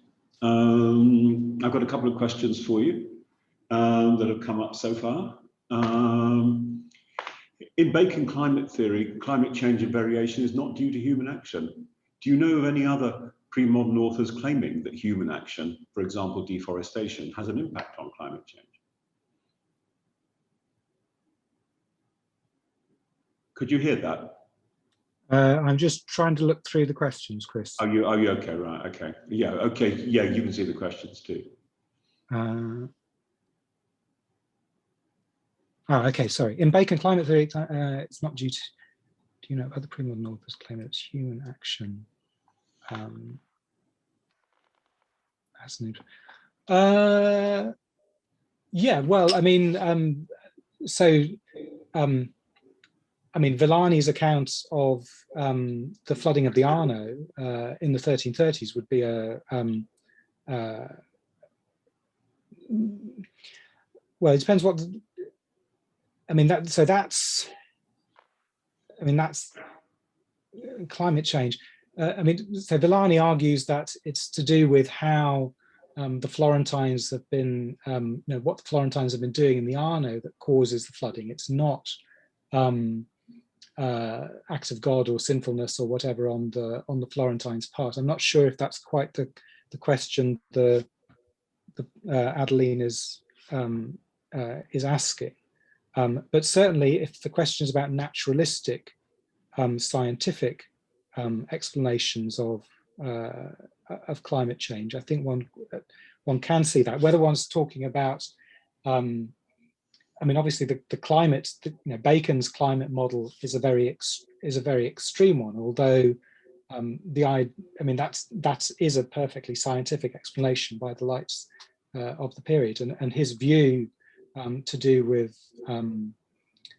planetary influence on climate and therefore on human behavior is a perfectly unexceptional one per se in the period. Okay, we have got on to Morgan. One of the core elements of the Anthropocene is its anthropogenic causality. You've discussed Bacon's personal views on environmental crisis driven by providential judgment. Do we see any other perceptions of a causal relationship between society and culture and environmental climatic change beyond the providential in the Central Middle Ages? Yeah, I mean, again, that's a sort of that's a similar sort of issue.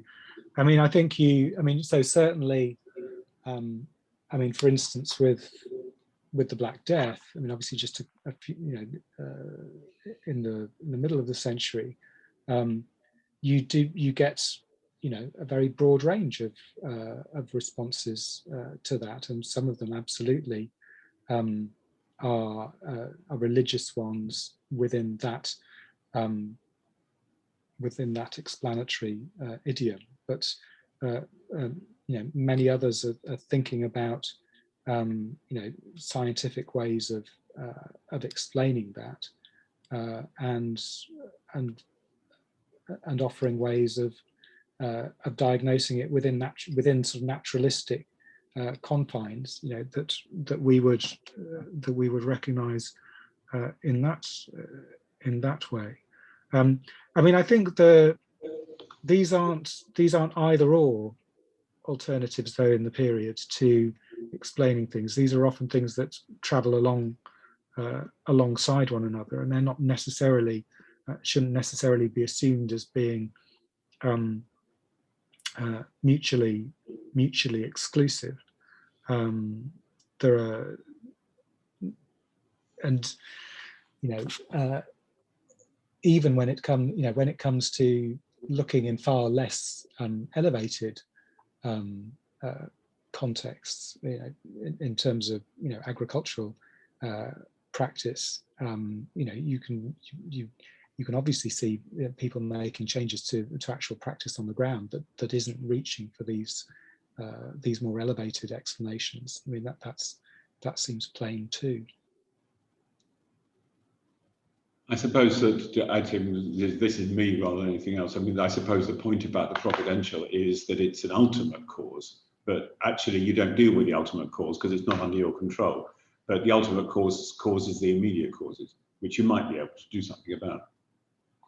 Yeah. You know, so yeah, so with Bacon and thinking about the planets, the whole point of that is trying to work out in part when you should, you know, when are the right moments to do things, and when are dangerous moments to do things. Yeah, so that's a sort of, we'd recognise that as an astrological way of thinking in contemporary terms.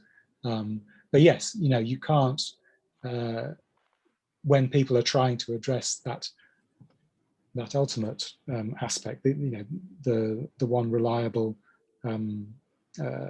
set of actions they routinely fall back on is, of course, pious activity to try to propitiate the angry god and show that they're behaving in the ways that they ought to be doing. Yeah. Siobhan Merotra asks, in the context of climate deniers, you mentioned there doesn't have to be a strong understanding regarding climate change in order to take action. To what extent do you feel this is important for climate deniers who are aware of long-term environmental change but diffuse the concept?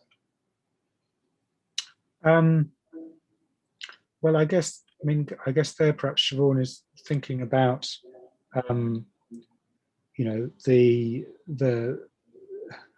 scientists where the work is being produced to particular industry lobbying preferences. I think the issue is really a broader one to do with more popular understanding. If you like, you're not going to be able to deal with that group directly. All you can do is try to generate better, more robust, more compelling stories and histories to counter the versions they're offering. And that's where it seems to me that historians, amongst a number of other groups, have a responsibility, if you like, to offer, more compelling stories and more convincing and more true stories than the rather sort of reductive collapse type stories that John Haldon was implicitly critiquing. There is a powerful, important set of stories to be told around the resilience issues. Powerful and important, not least because they offer some modicum of hope in terms of potential, actual concrete things that one could do. Okay, back to what Chaudhary sees a relationship between political unrest and protests and multiple climate events. Do you see political and social justice as a step forward in combating climate change based on historical events?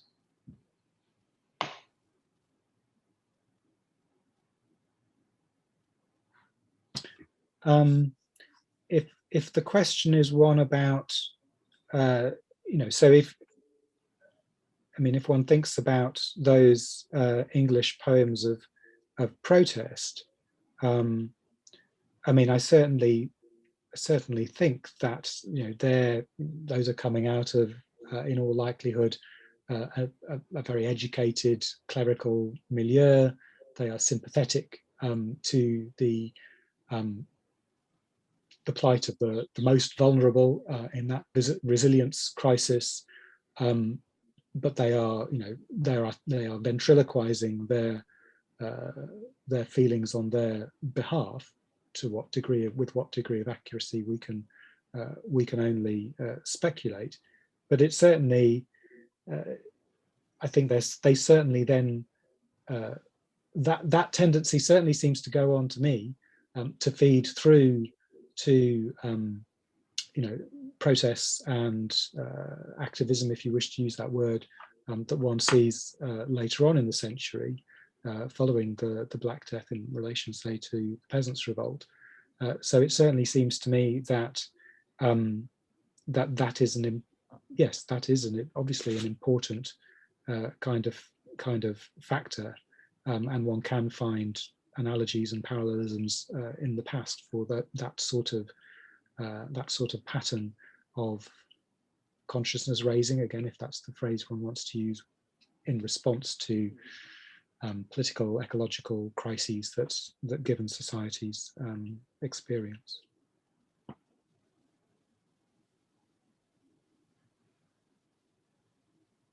There's one comment left, but it's not actually a question, and I would invite you, John, to actually reply to it directly, because it's simply a comment on what you've said. I think I would wrap up with a more general question, which I think that potentially leads into the round table, which Georgina is going to run, which is, do you think that these kinds do you think that the explanations, the non-naturalistic explanations for climate change that you do find in the medieval period actually contribute to a sort of resilience? Yes. I mean, I think one,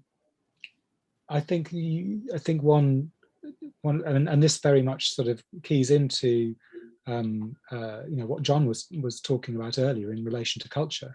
I mean, I think the religious mentality and that way of explaining acts of God, so to speak, is absolutely a form of resilience. I mean, whether you want to think in the long run it's an unhelpful form of resilience, or whether you want to think in its diagnosis of the sort of root cause, it contributes unhelpfully in the long run is a different matter. But certainly in terms of the ability, the wherewithal of a society to sustain pressure and to respond to the sorts of ecological, economic crises that that one sees in the early 14th century, I think absolutely one should understand that way of apprehending crisis as a form of resilience. And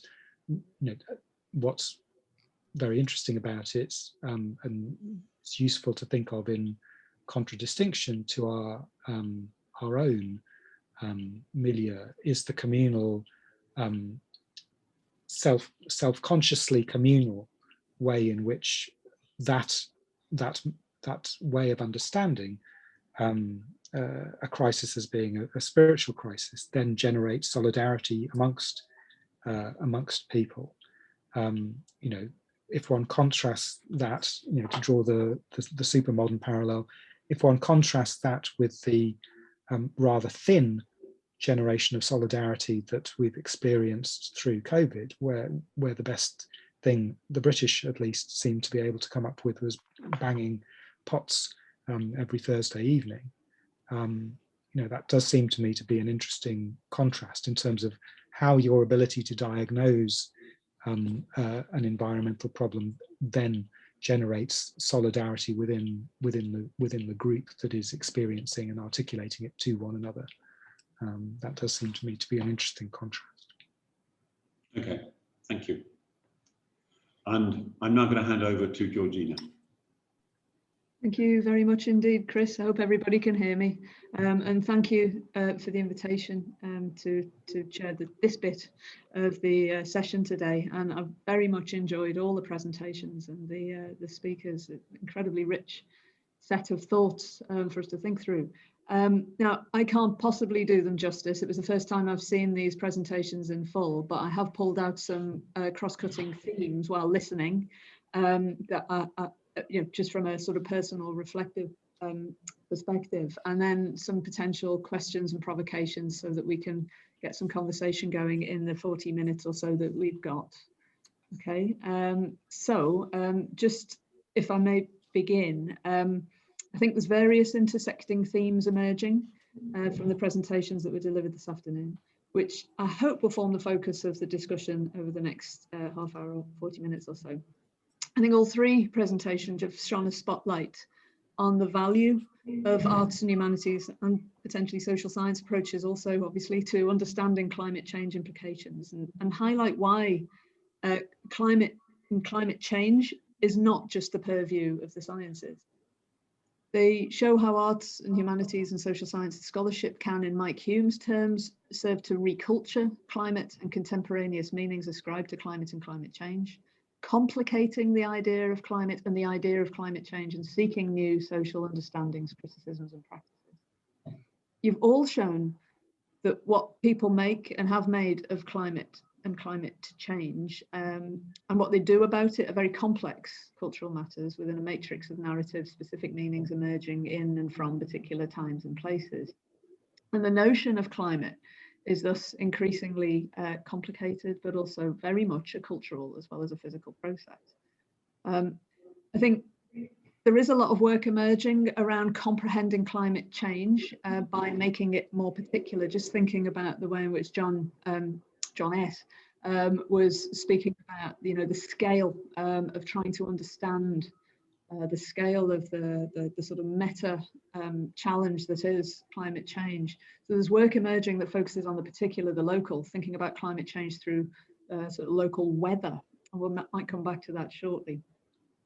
I think the papers also demonstrate a set of points by adding sort of historical and cultural texture, depth to the context of climate society or interaction. So for me, these points are the importance of thinking about complexity over reductionism. And I think we do need to be very wary of making judgments and assumptions around cause and effect in the climate record. And I know everybody in the room will be on message with that.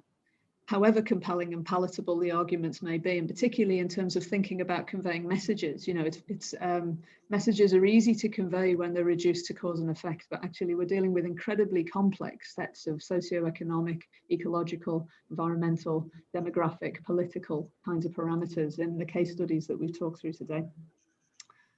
I think another point is that the papers emphasize the importance of cultural, historical, spatial, temporal contingency of climate change. Geographical context, particular physical conditions, and areas, social, economic activities, embedded cultural knowledges, norms, values, practices, and infrastructure can all affect individual and community attitudes, understanding, and reactions and experiences of climate and climate variability, and can in turn inform and shape resilience. Another point would focus on experience of crisis, however that crisis is understood, and my own perspective on crises, where we're looking at some of the case studies that we've talked through today, is that it's a coalescence, isn't it? It's a coalescence of different parameters, but experience of those crises can challenge societal resilience, as we know, but can also increase opportunities, create an aperture for learning and innovation, extending the repertoire of adaptive responses. There's a rich history of explanations of climate variability, and I thought that what you've just presented, John, was really fascinating in terms of thinking about that sort of there's this kind of assumption that there's a linear transition in terms of understanding, climate as an idea, from the kind of understanding of the phenomena and meteoric understanding through to more rational explanations and scientific and systematic understanding. It's not linear, and I think it's really interesting to sort of complicate that. And sort of raise a series of questions around it. I think another point is that variability is culturally inscribed in many different ways, in many different forms of registration.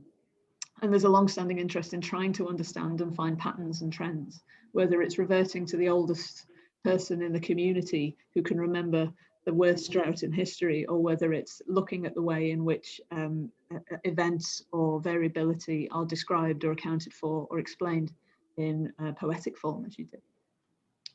And I think finally, exploring how people have adapted during periods of past climate changes and the lessons learned for the ways we could live in the future. I think that's absolutely key. How this happens and how we communicate this is critical and challenging. And I think the point that we ended on a few minutes ago around storytelling is really important here. Complex stories are not the easiest things to relay in policy arenas, but compelling stories are. Should we be using some of this information in terms of storying for action, and what kind of format should those stories take? So I've got, there's sort of immediate reflections that I just wanted to share with you about what I took from the presentations. They're incredibly rich and incredibly detailed case studies, which I've completely glossed over because of the time that we've got. So forgive me for that. My summaries are brief. But I do want to open it out for questions, and if I can take chair's prerogative, is that okay? Just to start. It's all yours now. Yeah. Thank you. Just to sort of begin to raise some of the questions that I think I would hope will stimulate further questions from people in the audience. So the first one, really, focuses on a sort of point that came up. I think it was Siobhan a minute ago raised it, a similar point in the questions and answers. You know, we've talked today about coping, about resilience, about being able to bounce back, and in many different kinds of circumstances. And I've been in scenarios where, when I've talked about resilience in historical perspective, there's been people in the audience who said, well, if we've coped in the past, then surely we will cope in the future. If you were posed with that question by a group of challenging climate change skeptics, how would you respond? So I don't know which John or whether Chris you wanted to sort of pick that up, but just that would be my first question to you.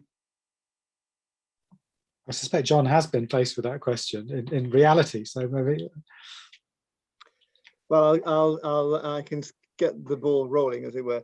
I think the first thing to say is that compared with, there are two levels at which one can think about this. First of all, the nature of the hazard that we're facing in a quantitative sense. In other words, how big is it?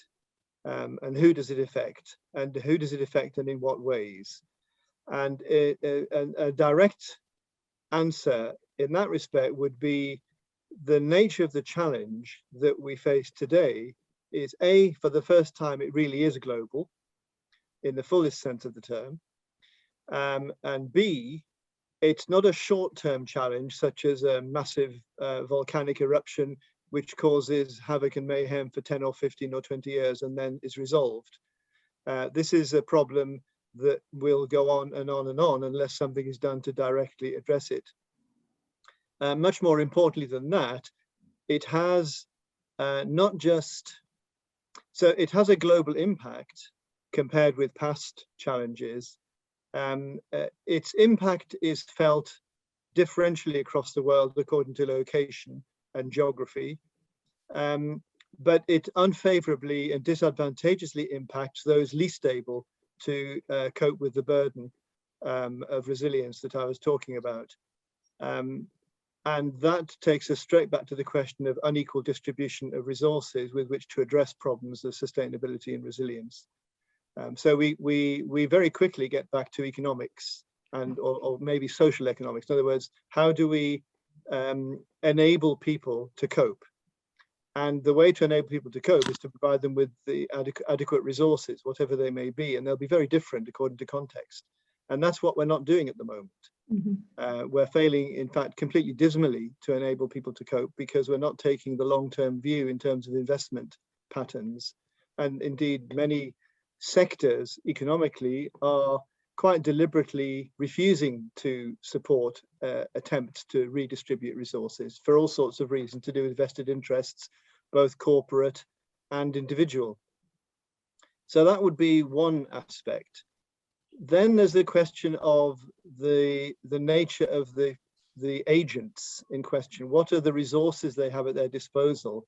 Not economic resources, but cultural resources at their disposal.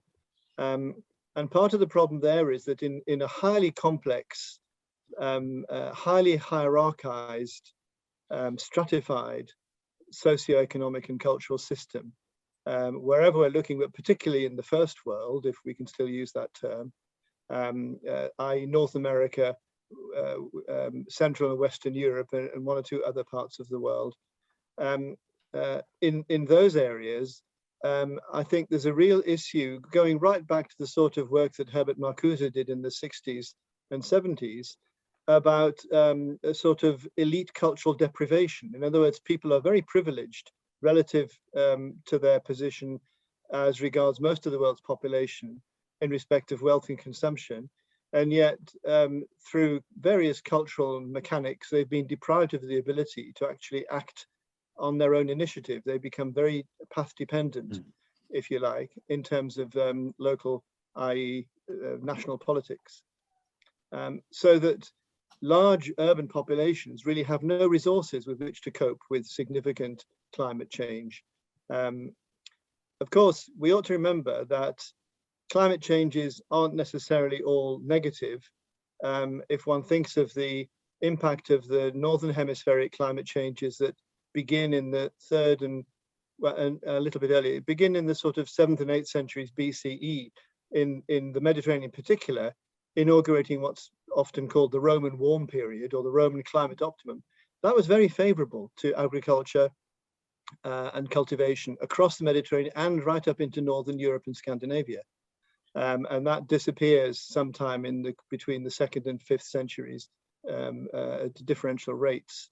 And it does have impacts, of course, although I would again argue that it doesn't cause the fall of the Roman Empire or anything like that. So climate change can, depending on the context and the degree, doesn't have to be a negative. Mm-hmm. Unfortunately, today, in the globalized context within which we currently exist, and given the nature and complexity of the global economy, it is virtually always negative, as far as I can see. There are very few positive, if any, positive outcomes of climate change, unless you go down to the utterly trivial, such as recently that page on the BBC's educational website that argued that climate change was good because it might make it possible to have better holidays and stuff like that. Utterly ridiculous sort of level of banality. So one has to put it all into its context and then relativize and then historicize to see how one responds. That's too complex an answer to the sorts of people that we're considering. So one would have to find a shorthand way of presenting that. But I think it can be done by turning it into the appropriate story, as John was just saying. Yeah. Thank you, John. It's a fascinating answer. John S., I don't know whether you wanted to respond. Yeah, well, I just wanted to comment. I mean, I agree with what John has said. The risk, of course, is that as soon as one stresses the quantitatively different scalar challenge of what's gone on over the last 200 plus years, then the immediate response will be prompted, well, and therefore what is the relevance of anything that has happened more recently, since 1950? And it seems to me that, and if you like, that was part of the point of drawing the parallelism between, Bacon in the 1270s identifying the problem as not being, as it were, environmental, but the problem is political, the problem is institutional. And it seems to me that one of the risks of an Anthropocene that is, kind of marked in 1950 is that it encourages the impression, at least, that everything pre-1950 is irrelevant. But of course, what you're seeing is just the eruption symptomatically of all of the effects of everything that has gone before that. Yeah. So all of the economic, the political, the social processes that predate that, they all remain absolutely relevant to thinking through all of this. But the challenge is that if one focuses too narrowly on that as a marker, then you encourage the impression that as it were, what we do has nothing to offer. Whereas, if one attends to the sorts of things that that John and Chris were saying, of course, it's plain that it does. So, there are, on the one hand, you might think the Anthropocene is a helpful or an unhelpful concept. It's certainly a very powerful one, but it does carry risks within it in terms of what it in the sorts of short-sightedness, ironically enough, that it could risk encouraging. Yeah, and if I can just jump in quickly there, one can also point out, of course, that when we're looking at historical cases, we're looking at situations where people had literally no power at all to affect the environmental challenges directly. They had no knowledge or understanding of them for the most part, but even if they had, they wouldn't have had the technologies with which to address the issues, or the social power to force people to transform their living styles and whatever. What we do know, what we can say is we can try to locate the key ingredients for resilience and sustainability in the past, and then say, do we still possess any of those ingredients today?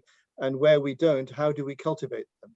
How do we encourage people to behave in a more responsible way, whether it's at the level of nation states or corporate bodies or individuals? And that sort of that sort of comparative historical lesson is actually really, really useful, because it can often be very direct. Thank you, both of you. There are questions coming through, so I'll start to share some of these now. So there's a question from Kate Roach. Thanks for fascinating and thought-provoking talks today. One of the themes that has arisen is the socio-cultural activity of creating common identities and social cohesion. What might this mean when we stand in the face of a hyperobject? A global identity does not feel terribly cohesive right now. Thoughts? So maybe John S. To begin with. Yeah, so I mean, this actually speaks to your earlier comment, Georgina, about local and local weather. There's a wonderful geographer at UCL called Hannah Knox, and she's just published a book called Thinking Like a Climate, which focuses specifically on Manchester, and focuses on how on kind of local planning decisions and the local planning process in relation to how the city was thinking about climate change and global warming and things like that. And I think that, I recommend, the book is open access from Duke. I recommend you, anyone interested in that, goes and has a look at it. But what came out very clearly from that was the success of both the generation of stories at a comprehensible, both the generation of stories, but they were successful because they were being generated at a kind of local level that made sense both to people and to planners, and made sense within the lived city that people were in. So it seemed to me that I think Morton's idea of a hyperobject is, it's quite dramatic, but ultimately I think that the sorts of work that tends to want to stress in a melodramatic way the difficulty of understanding the very thing that it's supposed to be trying to help to understand seems to me to be arguably rather self-defeating. I think one needs to work on stuff that makes things more apprehendable, if you like, and it seems to me that what Knox has done with that at a modern city level is very, very interesting in that respect.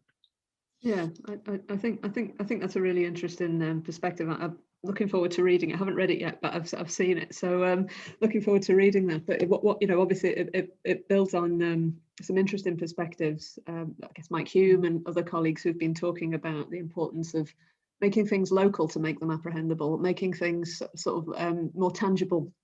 So climate change is not something that what they do now, but in the past people haven't talked about climate change in the same way as they've talked about local weather. Local weather is somehow more real, more tangible, more a day-to-day kind of phenomena that is somehow more relatable, I suppose, to many people. So it's an interesting perspective for sure. There is another question here as well from Greg Wolf, who notes, I suppose one difference between modern and pre-modern responses is the balance between John H's categories of habitual and planned resilience. Rapid change in technology, demography, among other things, means we've not had time to develop habitual responses, making us more reliant on strategies of planned resilience. So, John, over to you, John H, on this one. We've not had time, basically, to adapt in the same kind of way because of the sort of rapidity of the changes. Yeah, I think Greg's absolutely right, and I think that goes back to what I was saying just now about the fact that industrialized populations have lost their habituated context, as it were, and they've not really been. It's not just a question of not having had time to develop a new context. In a sense, because of mass media, industrialization, and various other social factors, they haven't been allowed to develop. And that was Marcuse's main point, of course, in One-Dimensional Man. We wouldn't necessarily all agree with Marcuse's conclusions, but nevertheless, I think he was onto something, and the other Frankfurt School people who talked about that were onto something when they pointed this out, because it's exactly what they were talking about, was the inability to develop a culture that would provide them with the intellectual and spiritual resources with which to respond resiliently or sustainably as a commonality, as it were. So yeah, that's absolutely bang on. I think that's absolutely correct. It's a very good way to express it. Thanks, Great. Greg. Yeah, got some good questions coming through. There's a kind of quite a long question here. It was a commentary, but actually really interesting from Siobhan. She says, just to throw the idea out there, but this pandemic has been an opportunity to see how different parties respond to a global crisis within our generation. I feel this draws many parallels to the climate change crisis and how countries will react when environment effects are exacerbated. For example, the highest GDP countries having faster vaccine rollouts and vice versa, demonstrating how marginalized countries have to deal with the effects for much longer. And she also notes, thanks for the responses to her previous questions as well. So I don't know who wants to take that one. John, you're nodding. John H, you're nodding. Do you want to go first? Oh, well, no, I'm just, yes, I obviously agree. And again, it's unequal distribution of wealth and access to resources that's key. And going back to one of the previous points that John S. was just talking about, I think the corrosive impact of nationalism on both local politics and international politics is one of the major obstacles that we really have failed completely to be able to both challenge and overcome. And until we can resolve that level of factionalism, if you like, global factionalism, it's going to be very hard to achieve anything more. I think that's probably why it's really worth pushing the activities of some of the major international charities and relief organizations, which act supranationally and often do actually have good resources, but often end up meeting local problems caused precisely by nationalistic or similar types of local politics. But it seems to me that's one way forward. But of course, if we then follow the line of, well, we can leave all the good things to charities, we'll end up in a much worse situation than we started with. Thanks, John. John S. Yeah, I mean, I think Siobhan's point is absolutely right. I think if one is so minded, one could think about the COVID pandemic as a petri dish, if that's not too apt a word, for thinking about the fault lines, the vulnerabilities, the institutional vulnerabilities, particularly, I think I would say, in different societies. And there, actually, I think, while the contrast between high GDP countries being able to roll out vaccines quicker and is obviously correct, the story in relation to underlying political resilience does not seem to me to be anywhere near as well correlated like that. I think, if you like, the pandemic in Great Britain, at least, it seems to me to offer a sort of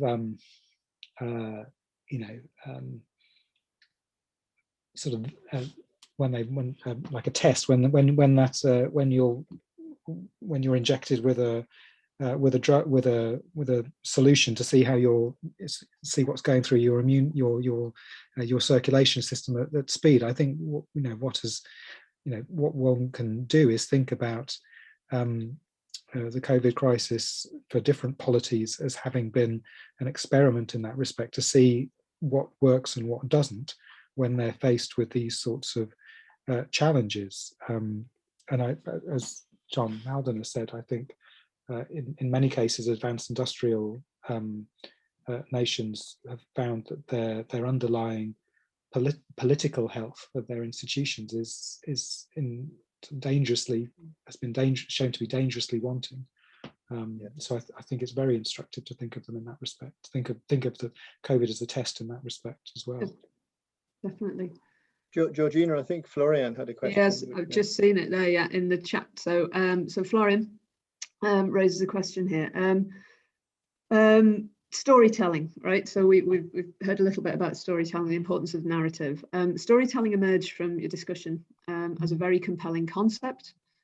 Shifting the focus to audiences, do you have any thoughts about how historical research can enable and foster appropriate levels of attention to stories in terms of climate literacy, but also at the level of economies of attention? Interesting one. So a lot to take in there. Thoughts from? I mean, I think I'll just give my 2 penneth worth. I think one of the, I've just finished reading Powers the Overstory last night, actually, and it is an amazing book, it seems to me, and I do think that, it's obviously a work of fiction, but I think this is a very important area for historians to spend more time thinking about. And I don't, so there's a tendency for some of the big books in this area to want to have to tell big, dramatic, melodramatic sometimes stories, and I think that is something that one needs to be very careful about. And some of the stories that are most can be, both historically true, obviously, and also very powerful. They don't need to be big stories. Richard White's History of the Columbia River, small, slim book called The Organic Machine, amazing history of the river from the early 18th century through to the present, that kind of filters through the evolution of the river in relation to salmon fishing, in relation to indigenous colonial relations, in relation to hydroelectric power, all sorts of things. The stories don't need to be grandiloquent to be powerful. And they don't need to be big. That's a little story about, if you like, about a river. They don't need to be kind of on an enormous canvas to have important things to say, it seems to me. Absolutely. The part of the problem lies, though, in the fact that those stories are competing in the world of publishing with, let's call them populist academic books, which go in for catastrophic dramatizations of the past and indeed the present.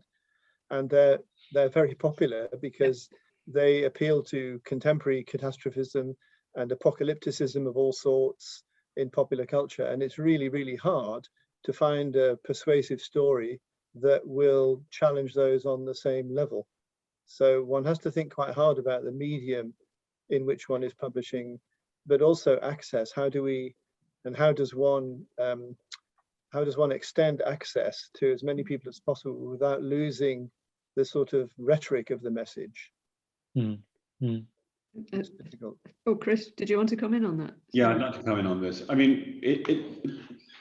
John H is quite right there, and there is a catastrophist storyline which is currently extremely in vogue, and it's not the first time in history that it's happened. But there's something, to be meta about it, historians are good at stories, and in a sense, what historians are doing is telling stories, and that's one point. And the second point is we need to have the kind of stories that actually are going to resonate with the wider public. Although historians are good at stories, they're also a bit prone to say it's all much more complicated than you thought, and then you lose people's attention. And I suspect that my imperfect characterization of Chris Lovelock's complicated set of arguments will probably have lost listeners for this precise reason, because it is more complicated than we thought. But all the same, there is a story that you can create out of complication, and I think it is actually, to an extent, our obligation to provide these stories, because the stories that people are telling each other about climate change are not always helpful. and the one that says, oh, well, it's all going to go away, and the one that says, we're all going to die. Neither of these are very complicated stories, but we ought to be able to tell a better story than that. Yeah. And I think it is one of our tasks. Yeah. Yeah. So I think that's right. You know, I think the power of the small story shouldn't be underestimated either. Coming back to this issue about particularity and making things local, I think micro stories can be a really powerful messaging tool, particularly in policy arenas. Potentially, it can still talk about you know, complexity, but through the lens of the micro story. Yeah. So I think, you know, we've got a real opportunity there, I think, as historians. And I think, you know, I think that recent past and present supplement on microhistory and global history, I mean, I think that's very helpful in offering you know, models and ways for thinking about that sort of thing. But yes, there's, I mean, I agree with what John has to say, that it speaks to a problem in the maturity of the level of conversation that is out there, which is partly a level of maturity amongst historians, you know, and partly a much bigger problem in terms of the level of maturity of the broader kind of public debate. But you know, one has, we just have to find ways to engage with that effectively, and as well as thinking about other, you know, the mode, the interventions that historians might want to make, as you just implied, may not necessarily all be in the form of articles and books, may well be in the form of public policy interventions or the like, but they may also be in terms of you know, trying to find ways of articulating these stories in forms that are not academic monographs and things like that. There is also a sort of challenge in that respect, it seems to be. Yeah, and I think Chris is quite right to say that, you know, that regardless of the good and the bad stories, or perhaps they're all equally bad because they all give the wrong message, but regardless of those stories, we can tell better stories if we put our mind to it. And I think part of the problem is that most historians who would like to do that haven't been able to, or haven't wanted to, or haven't had time to do that. I mean, Georgina is part of a project that we're running from CCHRI, which specifically takes a couple of very different historical contexts, namely the North Atlantic and the medieval Mediterranean, and compares them, along with some other examples, looking at points of similarity and dissimilarity in terms of resilience and sustainability.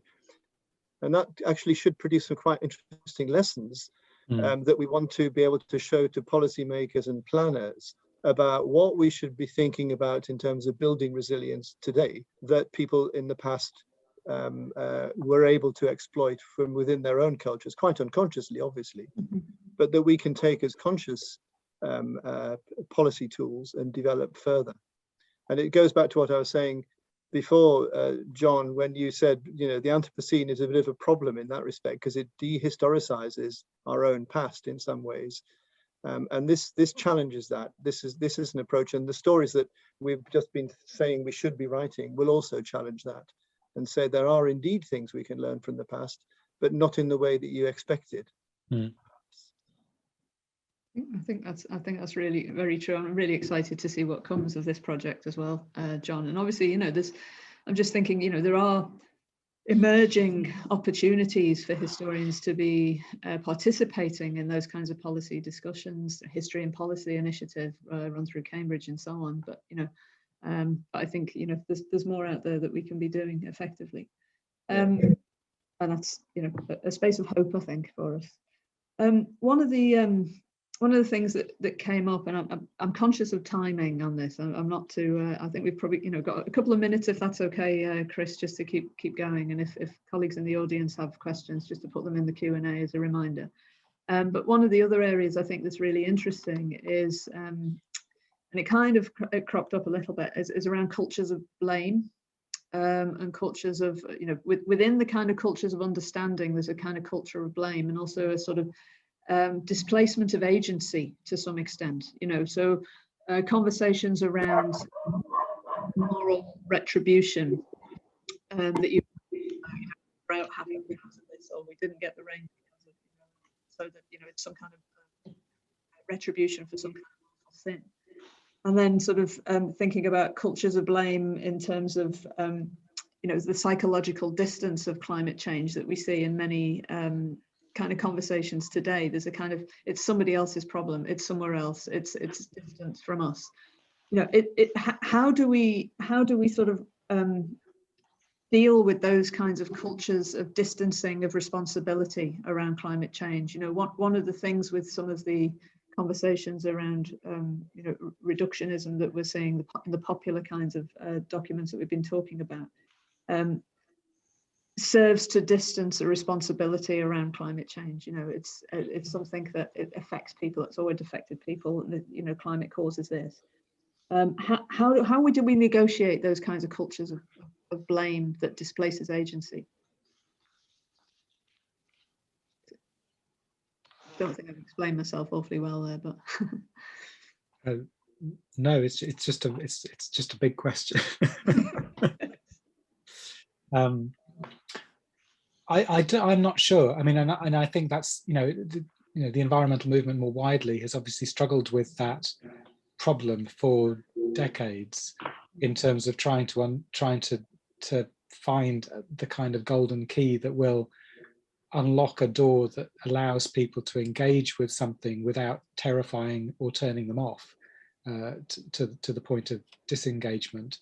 And I'm not sure that that there is a single answer there. I mean, I think some of the sorts of things that we've been talking about, I think, are part of an answer to do with more mature, more compelling stories and histories that document and explore and explain previous responses. I think what we've been saying about the tangible and the concrete is very, very important. And this is a story that all of us are carrying around in our bodies right now in terms of the pollutants in them and the microplastics and all the rest of it. So this is something that can be made very tangible and very real quite quickly, it seems to me. So I think between one needs to think about tangibility, one needs to think about scale in not making it unmanageable, and one needs to think about kind of trying to make the stories we're telling engaging and truthful, as obviously as well. But it also goes to the wider question anyway of how powerless people feel in the face of institutions and indeed in industries and so forth. And political apathy is obviously a major problem in many countries, in many parts of the world.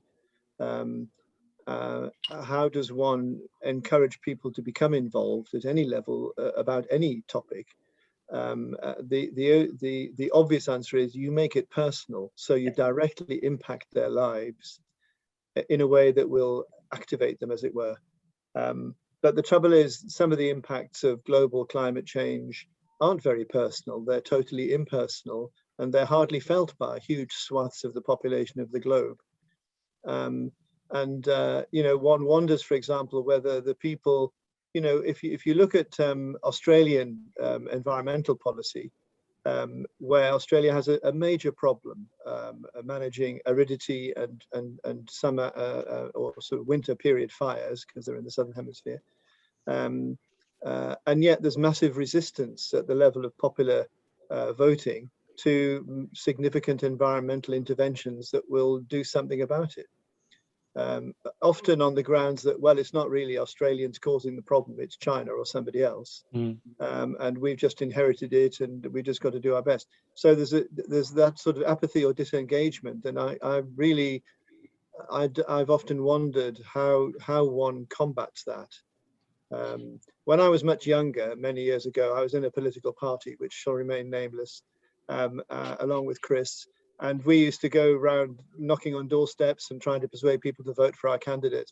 but the degree of engagement from 1% of the people was met by a shocking degree of total uninterest from the other 99%. And it was quite disheartening in lots of ways, even when it was a local issue that directly affected them in terms of income levels and access to shopping or whatever.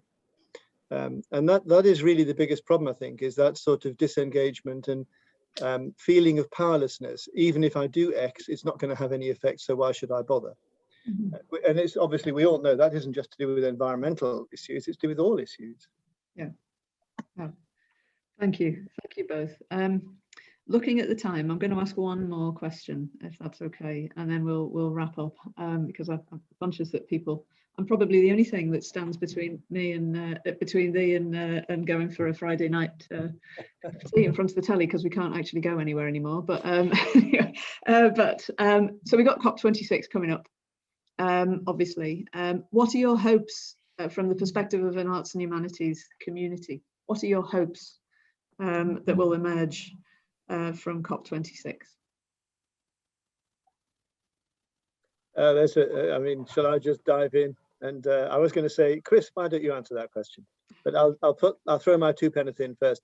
My biggest hope is for a deconstruction of stupid nationalisms, because it's the thing that most gets in the way of international cooperation at the moment. And I'm blessed if I know how to deconstruct nationalisms. 20 or 30 years ago, some of them seem to be waning, and then now they're back with us again. And it's very frustrating to see how these operate. Britain's the good example of massively increased and the wrong sort of nationalism in the last decade or so, which I think is very unfortunate. But the trouble is, one nationalism encourages other nationalisms, and you get a domino effect. I would like to see the politicians and the policymakers and advisors involved in COP26 actually get to grips with that and challenge one another on their motives for not doing more to address those issues. But I don't have very high hopes that much will happen, I'm afraid. Thank you, John. John S. Well, specifically from the point of view of the sort of arts and humanities and sort of social science community, as you put it, Georgina, I think I would say that my greatest hope would be that the focus of the conversation in the run-up to COP and beyond it provides us with an opportunity and a window, and a time-sensitive window, within which to try to make our voices heard more effectively, but also to try to think about the sorts of the shapes of conversation that it would be useful to try to go on to make,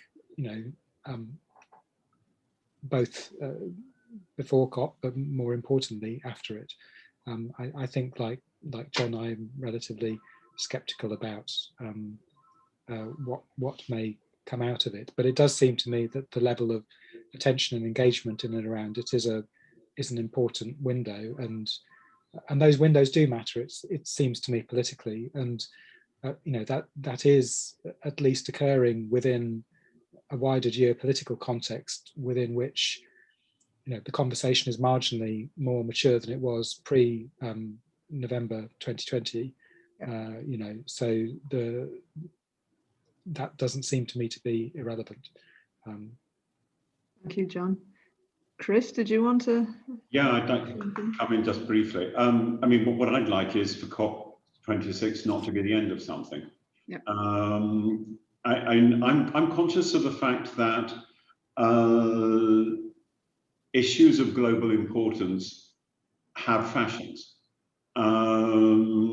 Migration is so 2015, doesn't go away. But that's when the big debates were about it, and people now would prefer to forget about it. Pandemics could maybe so 2020. People are going to want to forget about that really fast. But our climate change going to be so 2021?